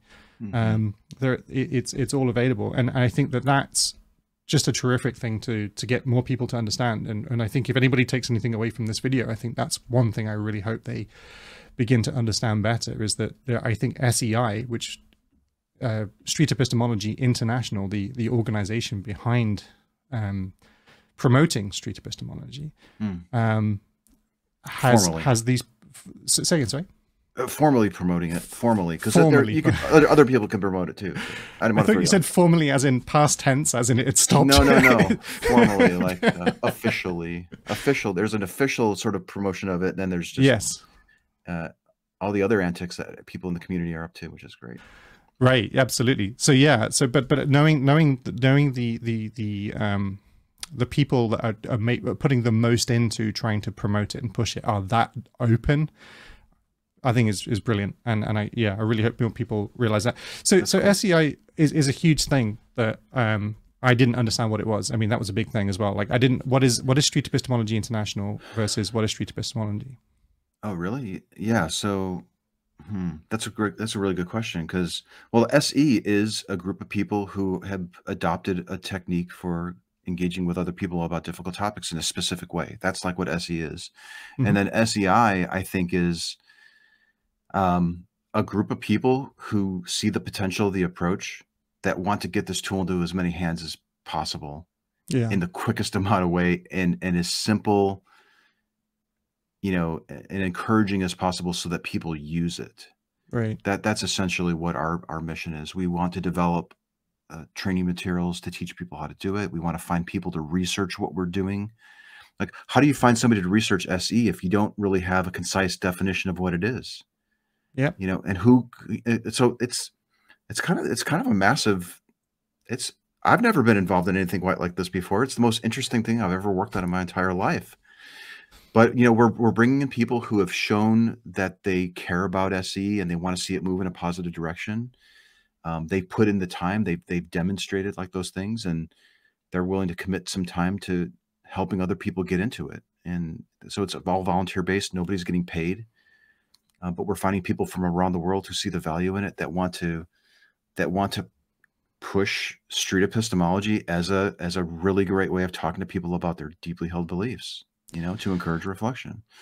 And it's picking up. But I think we were just talking about this because we're in the process of interviewing people for our board. We just had 2 meetings this morning.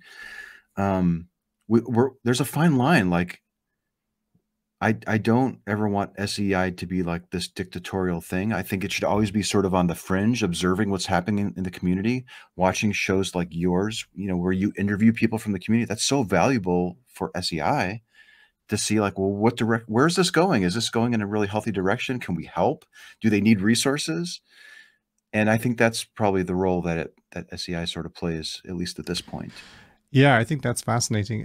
Well, one thing to mention is that SEI is a non-profit organization, right? Where does it receive most of its funding? At the moment, we've had a couple of generous donors make a couple of donations. We have Patreon, Amazon Smile, so you can sign up there, and you get a check every 3 months from Amazon, which is kind of nice. Awesome. I've monetized my YouTube channel after we started the nonprofit, me and a few other people. I monetized my channel, and then it's not that much money, but some money from the money from that goes right to the nonprofit. Right. So yeah, PayPal, people make donations. But what's really going to happen, I think, is the funding will come once we've really defined what SE is and we release this course. Once we find somebody to research what we're doing and publish a paper, and that's in the works. And then once we get those things done and polish the website, we're going to start the grant proposal process. Right. And really get some money behind what we're doing. So it's not moving as fast as I'd like it to, but there's so much infrastructure that needs to be laid before we get to that point. But it's going to come. There's clearly something to SE, and it's just a matter of time. So we're getting our ducks lined up in a row. We'll do a grant proposal. We've got books coming out soon that will be mentioning SE specifically, and I think it's going to draw a lot of attention to what we're doing. Awesome. Where does the money go currently? From SE, where do you find most of the funds are being allocated at the moment? Most of it's going to software. So it's crazy. Welcome to my world. That's you need a nice accounting system. You need to pay for website hosting. You have to learning management system comes to mind. Right. Paying somebody to update the website because volunteers only stick around sometimes for so long. So it's more for software and services. Insurance. Insurance comes to mind. Right. If you're going to have people representing your organization and going to conventions, you have to have them insured. So this is all kind of interesting. But let me just, it also goes to practitioners too. I need to hit this point that people can submit a funding request on the SEI website, which is going to be integrated to the SE website pretty soon. We're going to have we'll just have one website. But so if somebody's out there that wants funding, you can submit a funding request, and we'll have somebody evaluate your request and send you money so that you can get a new laptop if you have trouble editing videos or whatever. Or that's awesome. Maybe you need a microphone, or maybe you want to start going around to different cities and giving presentations on SE. We can help you with that. That's awesome. Yeah, absolutely. I think that's great. And I've definitely heard some people that have already benefited from that, and as a result, been able to do more video creation and more able to be more active. And I think that stuff's great. Like, the more people doing SE, the better, for sure. This brings me brilliantly to the question that I totally screwed up at the beginning of the last time we spoke about this, which was this idea. The Peter Principle was the road I took it, and I actually hadn't heard of it in that term. But just the idea that I think your motivations for starting this definitely were clearly about having conversations with theists initially and wanting to be more effective in that space. You've now created a YouTube channel demonstrating this, which you've been doing for 8 years now, I guess. Gosh, it's crazy how this goes. And that's a very specific sets of enthusiasms that will carry you through doing that, right? And now you find yourself essentially the figurehead, if not actually, I believe you're an executive on the board of SEI, right? This is a very different set of requirements that it demands that it will have on you. How does that feel, like that transition from going from somebody who's just wanting to have conversations, building a YouTube channel, to now being in charge of, or certainly a big component of, a huge international organization of people trying to push forward this huge conceptual thing that is SE? Yeah. It's been humbling. Every stage of it has been humbling.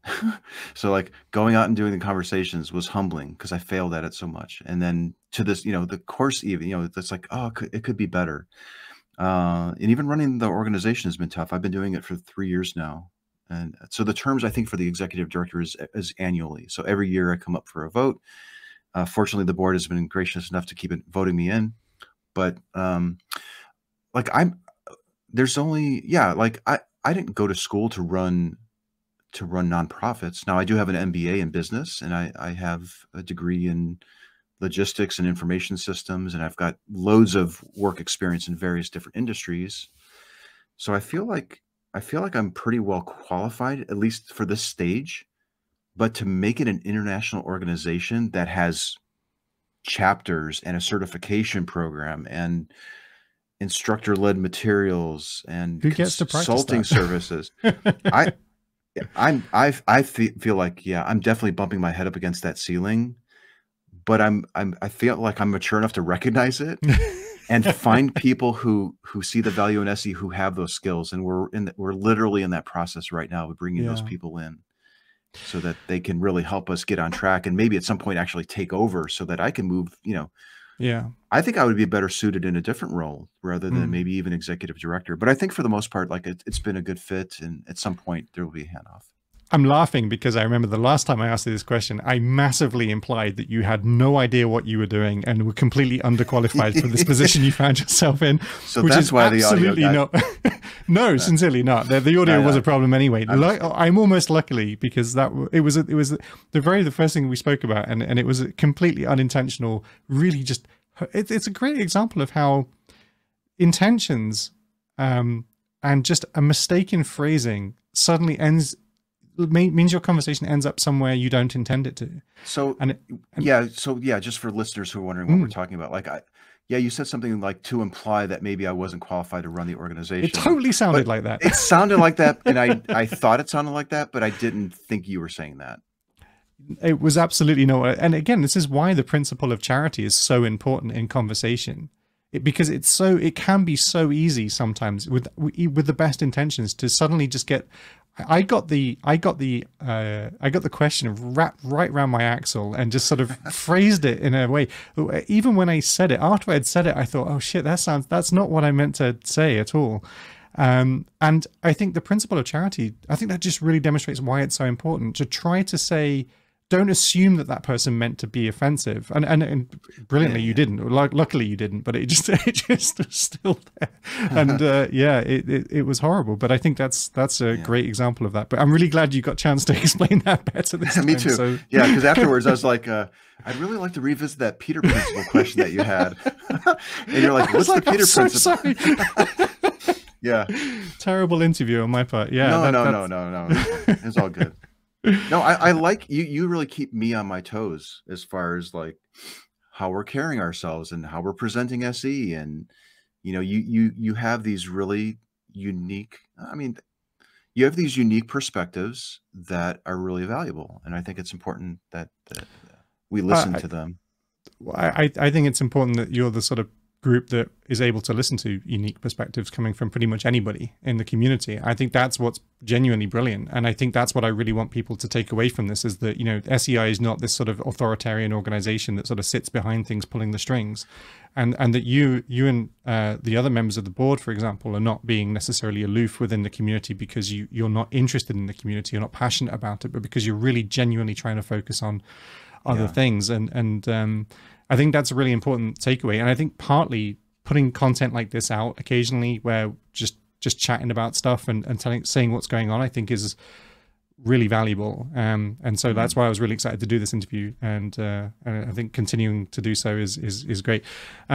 One thing I did want to touch. Also, by the way, how are you doing for time, by the way? Because we are well and truly over the hour. I'm good. You just might hear my stomach rumble here and there, but we will wrap up in a bit, I think, because it's no good being hungry. No longer. I love this stuff. Cool, man. I appreciate that. So one thing about SEI is like, and I think you touched on it a moment ago, is we touched on this idea of like SEI not wanting to be authoritarian, and I think in some ways like that feels like it might have been a problem in some areas, right? Because you and I spoke about this, I think, in one of our early conversations, which shows you how contentious I like to be. But we talked about this idea that SEI is in the business of promoting street epistemology, and yet it didn't want to be very defining of what street epistemology actually is, and I that's a know. challenging It idea, is a right? challenge because when you promote certain videos, you're basically in a way saying like, well, it's tough. Like, yeah, well, I got lots of thoughts on this. So we have a lot of tools at our disposal. We have the SE website and the Twitter account, and what else do we have? That's pretty much it. So Facebook groups. So we do have we Yeah, have a megaphone. We have the ability to promote specific videos. At the yeah, moment, the reasoning is if there's a discussion about SE, whether it's a criticism or if it's the best example of SE, we try to put it in our playlist and that gets propagated out to the different things. right. But like the podcast is a little bit of a different story now that I think about it. Mm, We're a little bit more selective on what we put on the podcast. mm, We don't usually put criticisms on there. We don't usually put bad examples of SE, right. so we're a little bit more selective. So there is, to a degree, a certain positioning of SE from SEI. Yeah. There definitely is. And I don't know if that's a good or a bad thing. Like, I mean, I think about my own video examples. There are video examples that I don't even think should be on YouTube because they run the risk of tainting what SE is today. Yeah. Yeah, we talked And about this. I remember the yeah, Mormon so video, for example. I I'm think. also in that same boat. Like even Yeah, my own content, I'm concerned about how it could be perceived. So yeah, I don't know what the solution to that is other than just to try to have different ways of showing here's everything that's coming out from the community, and mm, here are the things that we really think are valuable and useful. yeah. But not to the point where it's like you have to do it this way, otherwise you're not going to get exposure. I think that that's crappy. We shouldn't be doing anything like that. I don't know, because I think my take on this would be more prescriptive. I I think don't know. See, because I think the community should sort of, and I see that on the videos. Like I see a poor example of SE by Mhm. some definition, Yeah, and I see people in the comments saying, why didn't you do this? Like people will right. step up and give that person feedback. Now, whether or not Yeah. they take it or not is up to them. So I'm a little bit more hands off, I think, in terms of like Mm. I'm conscious of the perception of these things, but I'm also like leaning more toward just let it happen. It'll shake out in the end is sort of my philosophy. I think there's a difference between being authoritarian about what the community does, right? So anybody can produce a video and claim it to be an SE video, and that I think the idea that you would, for example, try to, I don't know what you'd do, copyright strike that video as not being properly representative of SE. If you were to be the sort of extreme case of this, you'd be authoritarian about what is allowed to be said to be SE or not. I don't think that's a move that would be beneficial to anybody really. But I do think like the idea that SEI as the representatives of SE as the official, if you like, face of SE. I think it might be beneficial for it to be more direct in some ways about its views on certain things, because with directness comes clarity. And I think it's the clarity that I think would be really useful. That doesn't mean that it couldn't change its mind or review and revise and evolve, but I think that I really empathize, and I think this is another thing I really wanted to, because it is something that came across very early on in our conversations about this, because I think I spoke about the website's content being, trying to address so many different types of audiences at once, that as a result, it wasn't really being clear for anybody. And I think in some ways, I think SEI is suffering from that same challenge. It's be trying to essentially not upset anybody within the community, because it genuinely is interested in what they have to say. It's genuinely wanting to encourage rather than dissuade.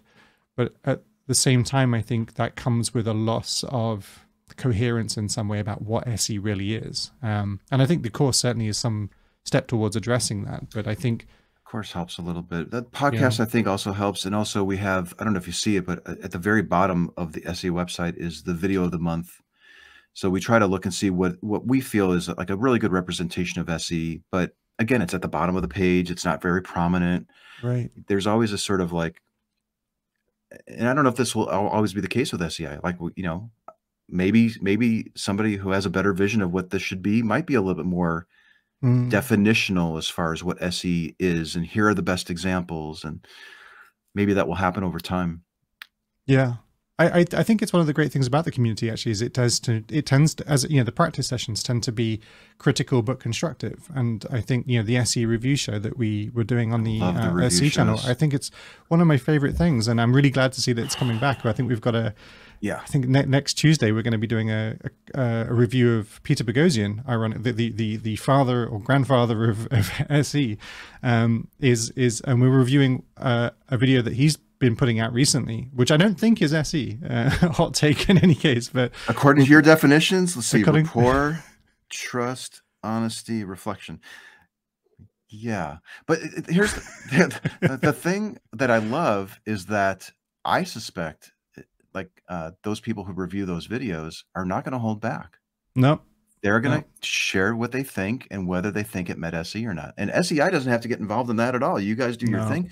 You might do that on an SEI managed channel, like the SE YouTube channel is owned by SEI, managed by SEI. So yeah, like nobody should be above criticism in this movement, is particularly the person that started it all. And he would be better served for that to be the case. I think he would acknowledge that, like, the harsher and more, like, it doesn't have to be mean, but if it's constructive, he will likely get better at SE as a result of it. And other people can see, oh, wow, this guy that's only been doing SE for 1 year just completely corrected the guy that started SE. And that's I think that's cool. I think wonderful. One of the interesting questions though is I don't know, but I would suspect that Peter Boghossian, and this is slightly preempting a video we haven't yet reviewed yet, so this is kind of a prelude to Tuesday's review, but I think it's pertinent because I think in some sense, I don't know that Peter Boghossian in those videos that we're going to review, where he's going to college campuses and sort of challenging, he's doing, I think he's describing as a reverse Q&A with students, asking them questions about their experiences with certain topics. I don't know that he would necessarily claim that what he was doing was SE. I would be interested to see if he did. Yeah, I don't know. Yeah, that whole project that they were doing is really fascinating because I'm getting little snippets here and there, and it sounds like it started off as one thing, and it's ending up to be this completely different thing where he's now using a lot more of the tools of SE. Yeah. So that would be a good question. Like, do you think what you were doing here would you characterize that as SE? Now, it would be really interesting if the guy that started SE disagreed with the course or the definition of SE. Gratefully, we sent him a sneak peek of Module 1, just as we did with you and a few other people. Cool. And he loved it. I won't quote him exactly, but he was really excited about how far it's come over the years. Yeah. I think, interestingly, I think that he might claim that what he was doing was what he sees SE to be doing. And I think it's more analogous to his original definition, I think, personally. But I think if we were to review it... What was his definition of SE originally? So his original definition was I don't know if he explicitly defined it, but in a Manual for Creating Atheists, the very first chapter is called Street Epistemology. And it's the first paragraph of that chapter that intervention in people's reasoning process, maybe something like that. Helping the faithful value reason. Going out into the spaces and churches and the prisons and the schools and to he talks about talking people out of their faith. Essentially, there's a lot of language that I think nowadays in modern SE we would really wince at, and I think that interestingly, I think that.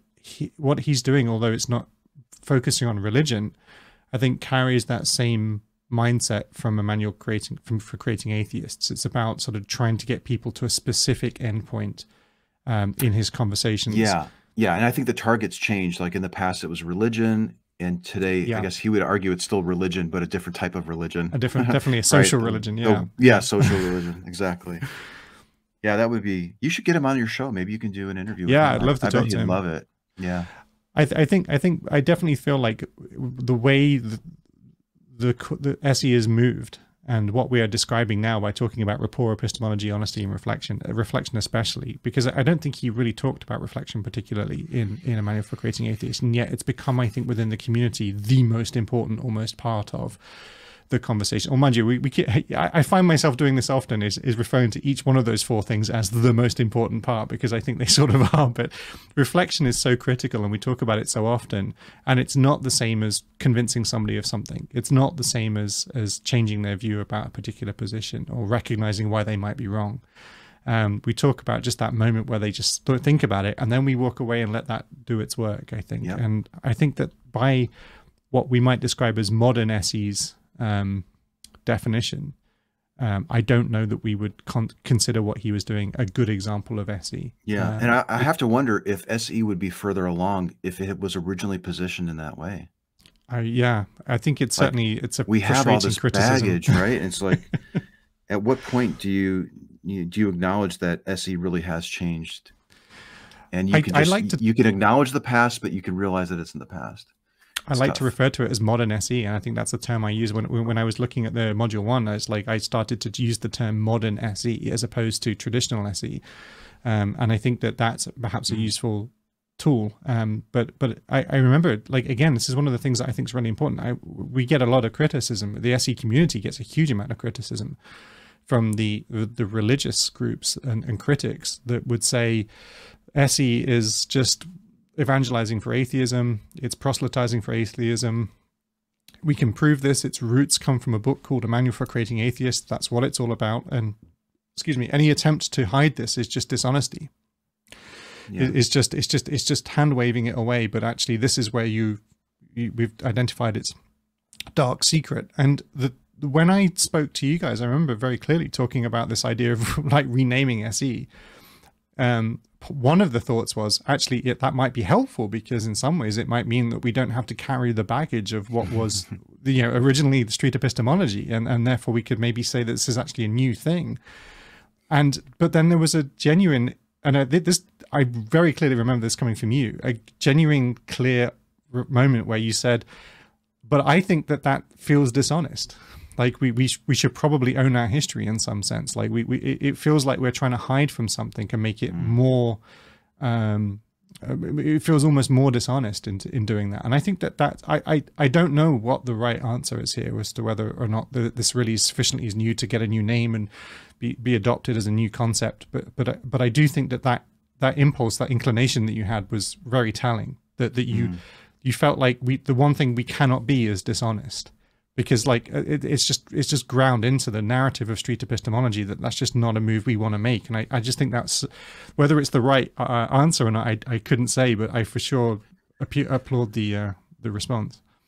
Thanks. Yeah, I don't remember even saying that, but yeah, that's my sentiment. Like I don't think it would be helpful to cover it up. And going back to the course again, that is a topic that we cover. Yeah. Does everyone new to SE need to know it? No, but the critics will be reading that course and watching our videos about the course. And if we didn't mention it, I think there was more of a liability to not mention it. So there was more of a liability to not mention it than to mention it and just own it. Yeah. And so, like, this is how it started. I literally have videos that show that that's what it was back then. Yeah. But I also have videos that show that it's not today. And there's other videos still around. Yeah. I think there will always be resistance to SE for certain groups of people, because I think personally that there's a recognition that their beliefs are in jeopardy because of SE. I think that's driving a lot of it. I think a lot of it is like, listen, if you weren't really in love with your beliefs, you'd probably see the value of it and adopt this approach. But because it's potentially detrimental, whether you think it's sneaky or not, because there's a detrimental aspect to certain views, I think that is the largest driver of the resistance to it, personally. I think, yeah, I suspect I have a slightly different view, but I know what you mean. But I wonder if one of the critical components, ironically, that wasn't intentional, but one of the critical components of SE is criticism, critical thinking. And critical thinking is a very specific type of thinking, but in its first order, it's challenging assumptions, right? So to encourage somebody to critically reflect and critically think means to slightly challenge something that they believe. So one thing that's always interesting about SE if whatever the position is, the street epistemologist, by merely challenging some of the, or questioning, not even directly challenging, but just merely asking questions about why a person might think this, will seem like they are in opposition to whatever the view is that's being explored. There is just no. And so one of the things we like as street epistemologists is to maybe talk to somebody who we agree with, but try to maintain neutrality sufficiently that you can still encourage them to reflect and think, because that's meaningful. And if you can come away with that person not being sure what you think as a street epistemologist, that's, I think, a useful indicator that you've managed to remove your bias from that conversation, which is something we try and aspire to do. But I think people today in society for a long time have felt that question is objection. Questioning is almost violence in some extreme cases. People will see this is the kind of rhetoric we see today. It's not getting better. It seems to be getting worse. Right. Just the fact that you're questioning me indicates to me that you're a bad person. Yeah. Yeah. You're immoral for even questioning it. And if you're starting with that mindset, then you have larger discussions to have besides why you think something is true. You have to really address that first, I think. But the moment somebody will say to you that, upon our death, our souls will rise into heaven, and they will say it in such a way as to just be, it's a self-evident truth, and expect you to accept it. If you were to ask a question about that and say, why do you think that? Then that's going to be seen as an aggressive act. But if I was to say to you, I don't believe that there's a God, and somebody says to you, oh, why do you think that? It's going to seem like just because you're asking me that question means that you disagree with me. And now we feel like we're almost just asking a question, but now it feels like we're in conflict. I think there's ways around that, though. Like the experimentation with claimless street epistemology is interesting. The SE survey, where there's 24 statements, and then you get a sense of whether you strongly agree or disagree. You're not even talking about a claim. You're just having broader discussions about how we reason about things and what we consider evidence, and is it important to change your mind, and are we sharing the same reality? Right. Maybe that's the solution. Maybe SE can be too focused on, maybe we're too targeted with the conversations we have, and maybe there's more value in a broader discussion about how we reason about things. Maybe that's what we'll start seeing as a shift. Like it's tough when we're writing this course. We wrote this course to teach people how to have good one-on-one conversations. So we've already kind of boxed ourselves into one delivery mechanism of this approach. Right. And I think we have to resist that trap. I think there's better ways of opening this up to people who might be more resistant to it. So this echoes something I said earlier, and I think is still relevant too. I suspect it might not be a problem with SE, but a problem with society in some way. And whilst SE definitely needs to operate in the society that we have, I think it might be a difficult problem to solve, to make people hear questions and feel respected at the same time. Because nowadays we equate questions with a lack of respect, or any, as I say, in extreme cases with violence. There's also a lot of dishonest examples of people going to protests with their camera, interviewing the typical person that shows up at a rally and showing how stupid they are. Yeah. And that is not helpful either. So we've really, there's just because it's a question doesn't mean it's not a deliberate attempt to be aggressive, and that is totally true, and it makes it even more difficult. I think that in some ways this touches on the one of the questions about the definition, and we talked about the difference. I know we've talked about the differences between the tools and the method, and I know we've gone through this little thought experiment, but that was on a video we couldn't put out. So I'd like to just recover it a little bit, because I think it's really useful to emancipate the tools from the aim, the goal of SE, which is to have this honest and critical reflection in the person you're speaking to. Emancipate the tools from the goal. As in, a lot of people within the SE community are encountering philosophy, active listening, the Socratic method, all these kinds of different tools for the first time in the form of street epistemology. And therefore, I think a lot of people within the community conflate street epistemology with these things. That critical thinking is street epistemology. The Socratic method is street epistemology. Active listening and repeating back is street epistemology. No, we even define that. We describe this. SE is a collection of various tools from philosophy and psychology that we've sort of beta tested time and time again to see what works and what doesn't. But those can be used independently of SE. Yeah. You don't have to have an SE conversation where you're getting to a specific goal of reflection. You can just use, oh, what do you mean by that word? Just use that. What was your biggest reason for thinking that? That's all you need to do. They don't have to be these big, elaborate interactions. Yeah. I think, but as you just said it there, I think that this is the trap you said, and not to to call you out, but the way you framed it that then completely honestly was just like SE is a collection of tools. And I think that is actually the problem. I don't think SE is the collection of tools. Well, it's the specific application of a collection of tools. Yes, exactly. Yeah. And I use the example of a hammer. Of course, you could use a hammer to knock somebody's head in, or you could use it to build a school with, right? And it very much matters what you're choosing to use the hammer. It's not in the hammer to determine what you're going to do with it.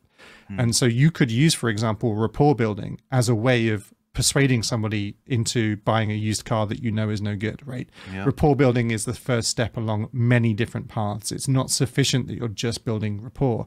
In order for you to be doing SE, it's sufficient that you're building rapport with the intent, the specific goal in mind of having an honest conversation with somebody that encourages them to critically reflect. And I think if you're not doing that, sure, you may be having a really useful and valid conversation, but it's only if you're doing it for this particular reason, using it in this particular goal, with this goal in mind, that you could be said to be doing SE. And the thought experiment that I proposed many months ago now, but in the Discord server, which resulted in some contentious debate, was this thought experiment that if I was to discover that a certain type of meditative practice, or maybe even a drug, for example, you could say, but I like the idea of it being a slightly new age concept.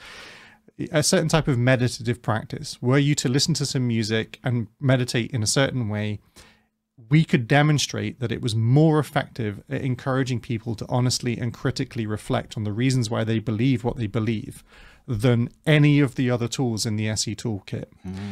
If we were to discover that this form of meditation was more effective at achieving that goal, would street epistemology be about promoting that type of meditation over the other tools? Wow. Well, my hope is that, people in the community and the people who are the practitioners and anyone at SEI or whatever would be open to considering that there's probably a better way of achieving the results. Yeah. Right. I don't think we would. There probably are better ways of achieving these results than what we're currently doing. Like I talked about, like we wrote the course for one-on-one interactions. Well, maybe that's not the best way to do it. Like maybe there's a TV show or a movie that can be released that you just reached, half the population of the world in a far more effective way than these one-on-one conversations. Like, yeah. I talked about a flyer, handing out a flyer. At the point, this is all we know. Yeah, and exactly. Right, so let's promote this. Let's encourage people to develop and experiment, and then maybe we can get to those better things. This is a great. So I know you and I have spoken about this a little bit before, and whether you recall, but this is exactly what you said last. 2 times I think we've had similar conversations about this, and so like I'm only calling that out because consistent. I think okay, you are good. Being consistent. That's great, but also because I think I really that made me feel that I now understand what's important to you and to a certain extent as a representative of SEI. What it is that is actually being done here is not about using these tools. It's about actually getting to this effect. You want to see this particular change in the world. Yes. And that I think one of the things that was quite interesting is within the Discord community, especially when I've raised this thought experiment, there are some people, not everybody, but there are certainly some people that were very, very vocal in their opposition to that idea. Because for them, it's applying these tools means street epistemology. And that if you weren't applying these tools, that's just not SE. That isn't SE. That's so limiting. Yeah, the SE survey comes to mind again. Like that is a brilliant way of inspiring reflection in dozens and dozens of people simultaneously, and you're not even talking about a specific claim, and you're helping them think about how they reason about things, which is all we're really trying to do with SE. I talked about somebody handing out a flyer, for example, in the street, and maybe like 50 people took a flyer, they go home, and maybe half of them looked at that flyer and read what it said, and maybe half of them like as a result, without it being particularly agendered. So it wasn't talking about a particular set of beliefs. It wasn't anti anything or pro something. It was just a series of questions that encouraged them honestly and critically to reflect on the reasons why they believe something about their worldview. I think that flyer was doing street epistemology, or doing the work of street epistemology. It was reaching the goal of SE. And I don't know if such a flyer could be constructed, but if it could, I think it would be an interesting thing to explore. And I think it would be interesting to see who would say, I don't like that flyer. You shouldn't be sending these things around. Right. Yeah. Why would you be? Yeah. That's yeah. That some people might feel that would not be valid SE, because for them, the particular way we're currently finding is most effective has to be the only way it's done. And I think that is very problematic, because because we could be effective despite the missteps that we're making. 100%. Right? Yeah. I think there's way more efficiencies to be discovered than we're currently achieving at this point. So I talked about the idea of like the hammer, and like this analogy works quite nicely, is like the moment you've been, if you're using a hammer to build a school, and then somebody hands you a pneumatic hammer, one of those like powder action, like fire those nails in at 100 rounds a second. That's a bit excessive, but some rapid pace. You would be foolish to continue to use the hand used hammer when presented with a better tool that is more effective at delivering the job you're trying to do, right? It would be a very silly person that said, no, this is a traditionalist way of doing it, so I'm going to do it the old way. There is a caveat here, though. Right? Like the individual the hammer is almost like violent. It's not the best metaphor. But let's say planting a seed. I don't know. Maybe that's even it. Like you can use whatever. Sure. There's something about the personal touch where you could be, really intently listening to how they're responding to your questions to see if you should be backing off. Yeah. Right. Like there's almost like, there's a control in place if there's a responsible SE practitioner, as opposed to just blasting everything out. And then who knows what kind of person's receiving that message and then what kind of reaction they're going to get. Right. So we probably shouldn't lose sight of that. No, I completely agree. And I think that with regards to the ethics of SE, I think that's again another thing that probably needs to evolve alongside the community. How do you build informed consent into that model, into a broader model, or at all? One might argue, but yes, it's difficult for sure. And I think that there's in the concept of the hammer, I think it's just this idea that if we could demonstrate that something else was more effective at achieving this goal, I think we genuinely would be silly not to adopt it. But again, people are stuck to this particular way of achieving the goal as being the necessary and only way we could achieve the goal for it to be valid. And that worries me a little bit. And again, when I've spoken to you guys about it and heard that would be very, like you would definitely seem like you would want to know more about what this meditation is and how did we test it, and if it could really be that effective, let's give it a go and let's see, and then maybe that ends up becoming the main form of SE because it's more effective, right? And think of all the people that just don't like talking to other people because they're uncomfortable doing it. Oh my gosh, yeah. Can you imagine another alternative for them to, introduce somebody to the idea of reflectful thinking? Like that would be fantastic. Which is critical, because if we open to the idea that there are many different ways of potentially achieving this goal, and so for example, actually this is weird because I did a DNA test some time ago. I had my gene sequenced, and as part of this service, they update it every time they've learned more about certain genetic markers. They update the report that I did years ago, because they keep your record on file and they learn more about your particular sequences. And really? They get more granular with the detail? They get more information starts to surface through as the years go by, and it's great. And so I checked in with it. I hadn't checked in for ages. My wife was asking, and I showed her this thing. And one of the things that I discovered was that apparently I have DNA markers that make it less likely that I would be uncomfortable with public speaking. Which is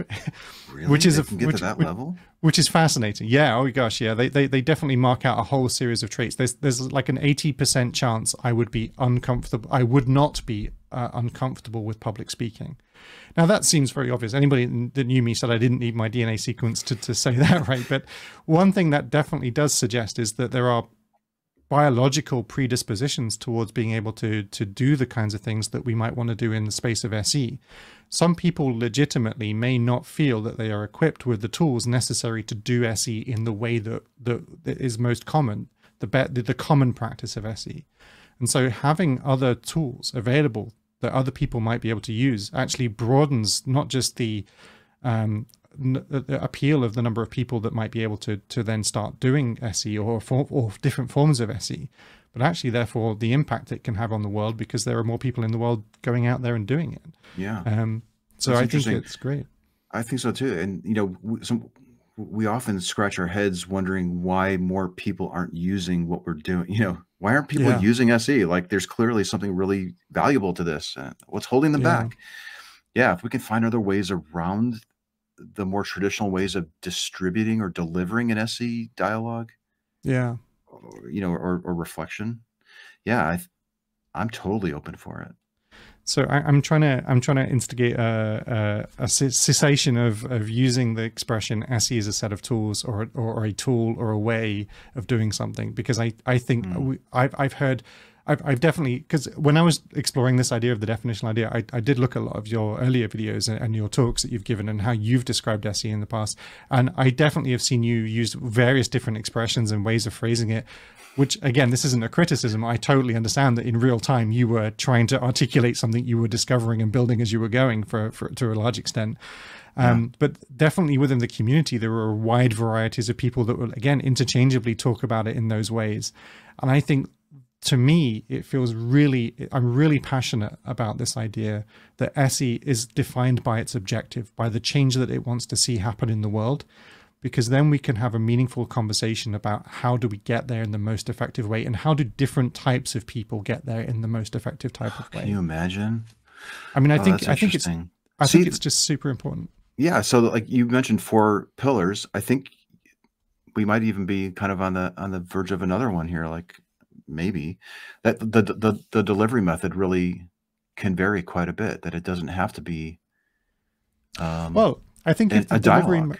Yeah, so I think in reference to the 4 pillars, so that's rapport, epistemology, honesty, and reflection, I think to me, those pillars stand in the sense that none of it says you have to have a conversation. None of it says it has to be in real time. None of it says, it doesn't describe how you achieve those things. It just says that if you've not achieved one of those things, then you've not done SE, or you've done SE poorly. You could be criticized for not having done it well. So if you write your poster and it's offensive, then you may still have talked about why they believe. You could be honest, and you could have induced reflection.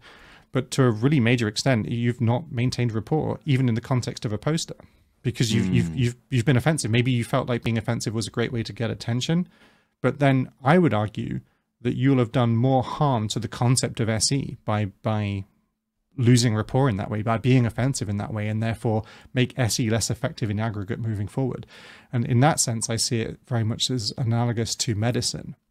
If you're a bad doctor, you're going to make it less likely that people are going to come to other doctors in the future. If doctors were in the business of harming people, or were allowing people to be harmed in a sort of utilitarian sense, people would stop going to doctors. The Hippocratic Oath, the do no harm doctrine that doctors adopt, is absolutely necessary for the efficacy of medicine as a whole. It's crucial. You're going to love our Module 6. Module 6 is, what is it called? Like ethical considerations or something along those lines. And we have it fairly early in the arc of the course, because the ethical side of SE is pretty important. Yeah, definitely. Anthony, it's been awesome talking to you, and I think it's been a long conversation, but we've never had short conversations, I don't think, and unless the clock's been running.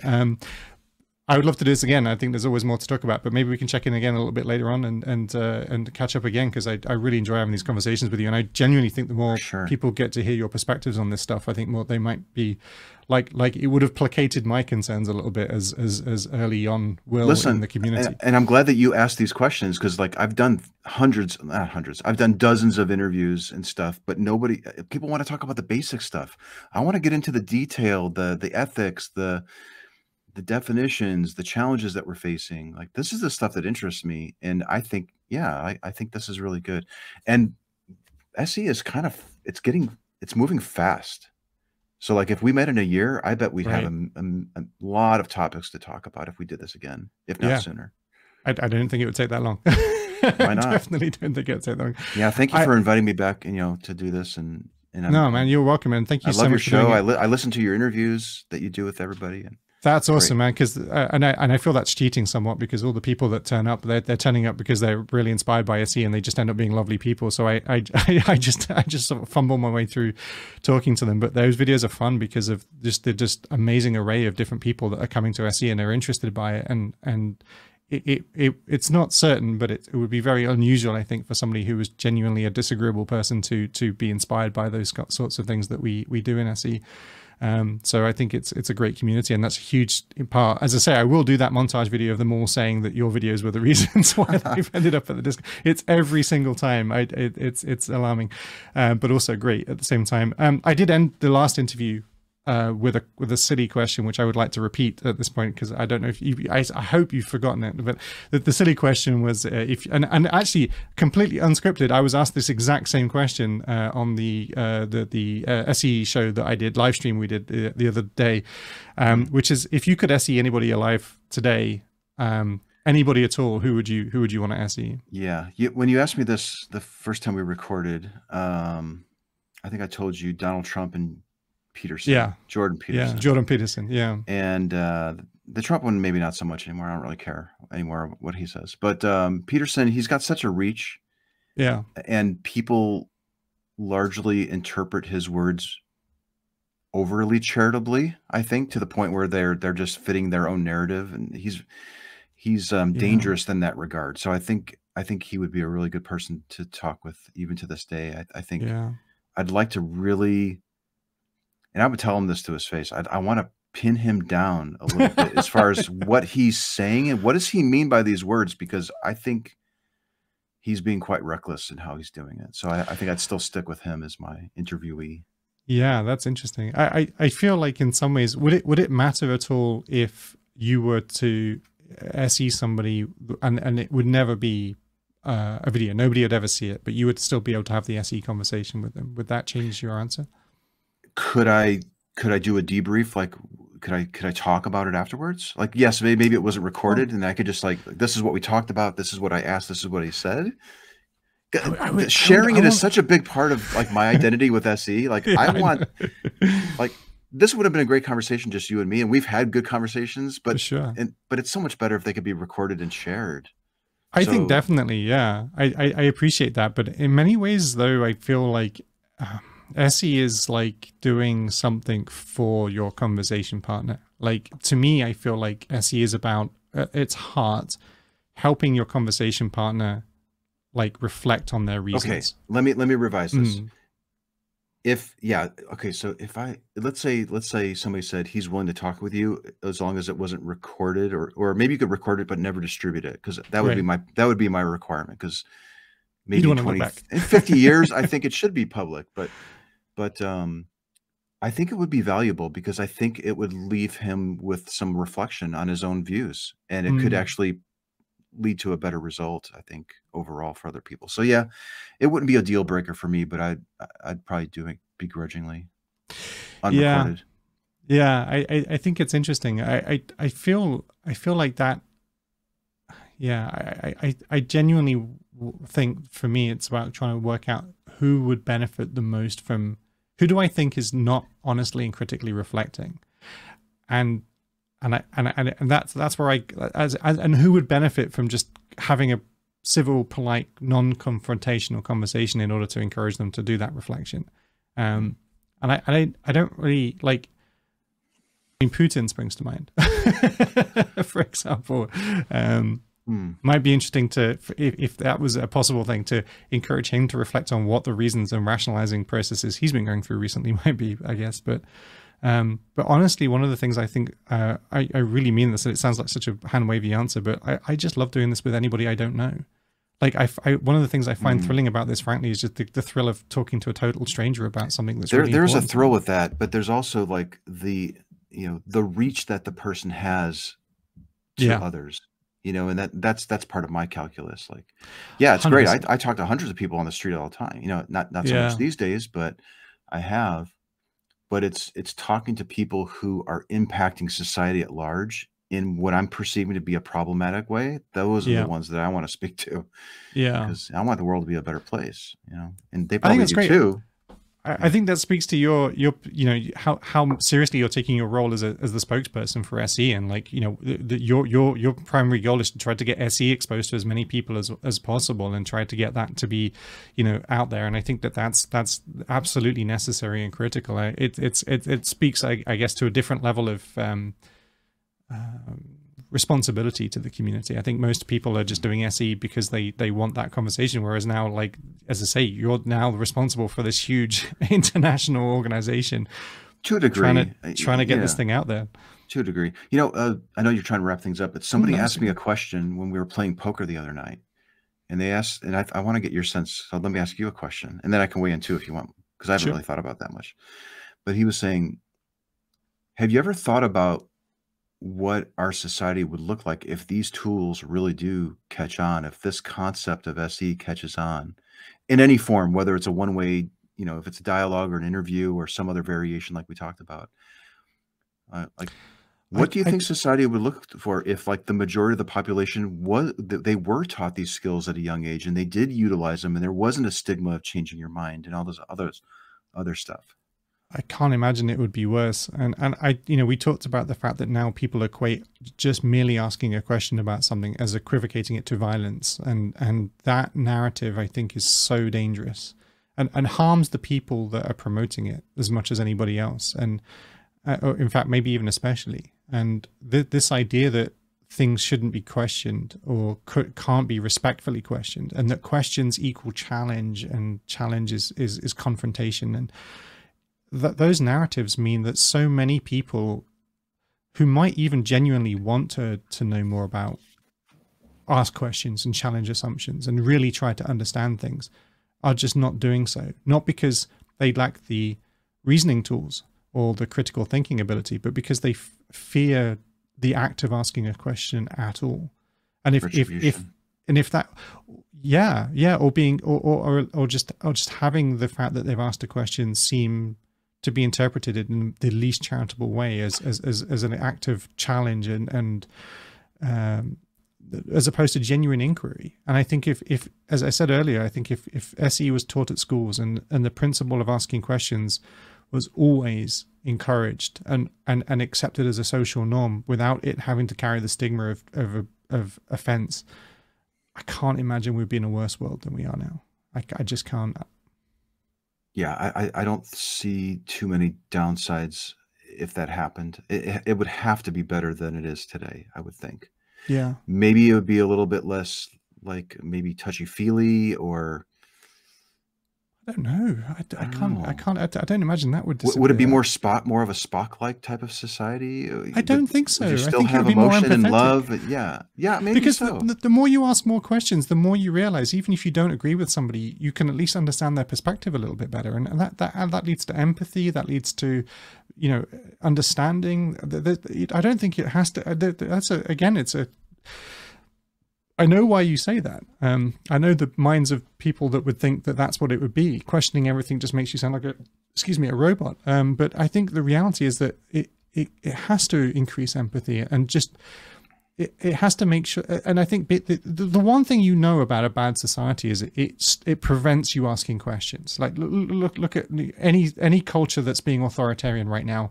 What do they not want? What are you not allowed to do? What other things you're now censored from saying? It controls free speech, it controls language, and it certainly would not respond well to being questioned. What do we say about the free societies? The free societies are the ones that allow questions, that allow challenge, that have a free press, that is allowed to challenge. If we lose these tools of being able to challenge ideas and assertions and comments, and we are fearful of the repercussions of merely inquiring, honestly inquiring as to why something is the way it is or why somebody feels the way they do, I think we are going to be in a real mess. And I think that is pretty much the world that we are trying to seemingly prevent happening in real time at the moment. I think it's increasingly going that way. And yet I feel like if the principles of SE were taught at school therefore the social norm was not to believe any one particular thing, but to be, as in that we weren't told what to believe, but we were told that we should be able to ask questions at all time. And anybody asking you a question, to apply the principle of charity and to understand that that question's meant with good intentions, or assume that it's meant with good intentions first. I think that would be brilliant. I think we'd be in a much better world. Yeah. Yeah, I do too. I just hope we can get there. And Yeah. I think we're moving in the right direction with SE and the variations that we'll likely see that will come from it. And yeah. Completely, man. Yeah. All right. Well, Awesome thank you very much conversation, for bud. Yeah. fantastic. I'm so glad we did it again. And I swear, greatly enjoyed it. if the audio doesn't work on this one, I will literally just burst into tears, because this has been such a fun. I mean, I just put it through. You just have to listen through the crackling nightmare of whatever is going on with it. But Yeah, that's so weird. I don't know what happened. never had a problem before. Never had a problem. Well, I've done 2 interviews since then, and they've both been fine. So I don't know. Maybe maybe it's an argument for the existence of God. They didn't want this going out, but I don't know. In any case, Anthony, thanks so much. Let's do it again soon, and take care. And yeah, we'll no doubt be speaking soon. Okay, awesome. Cheers, Thank man. you again for everything. Take care. Bye bye.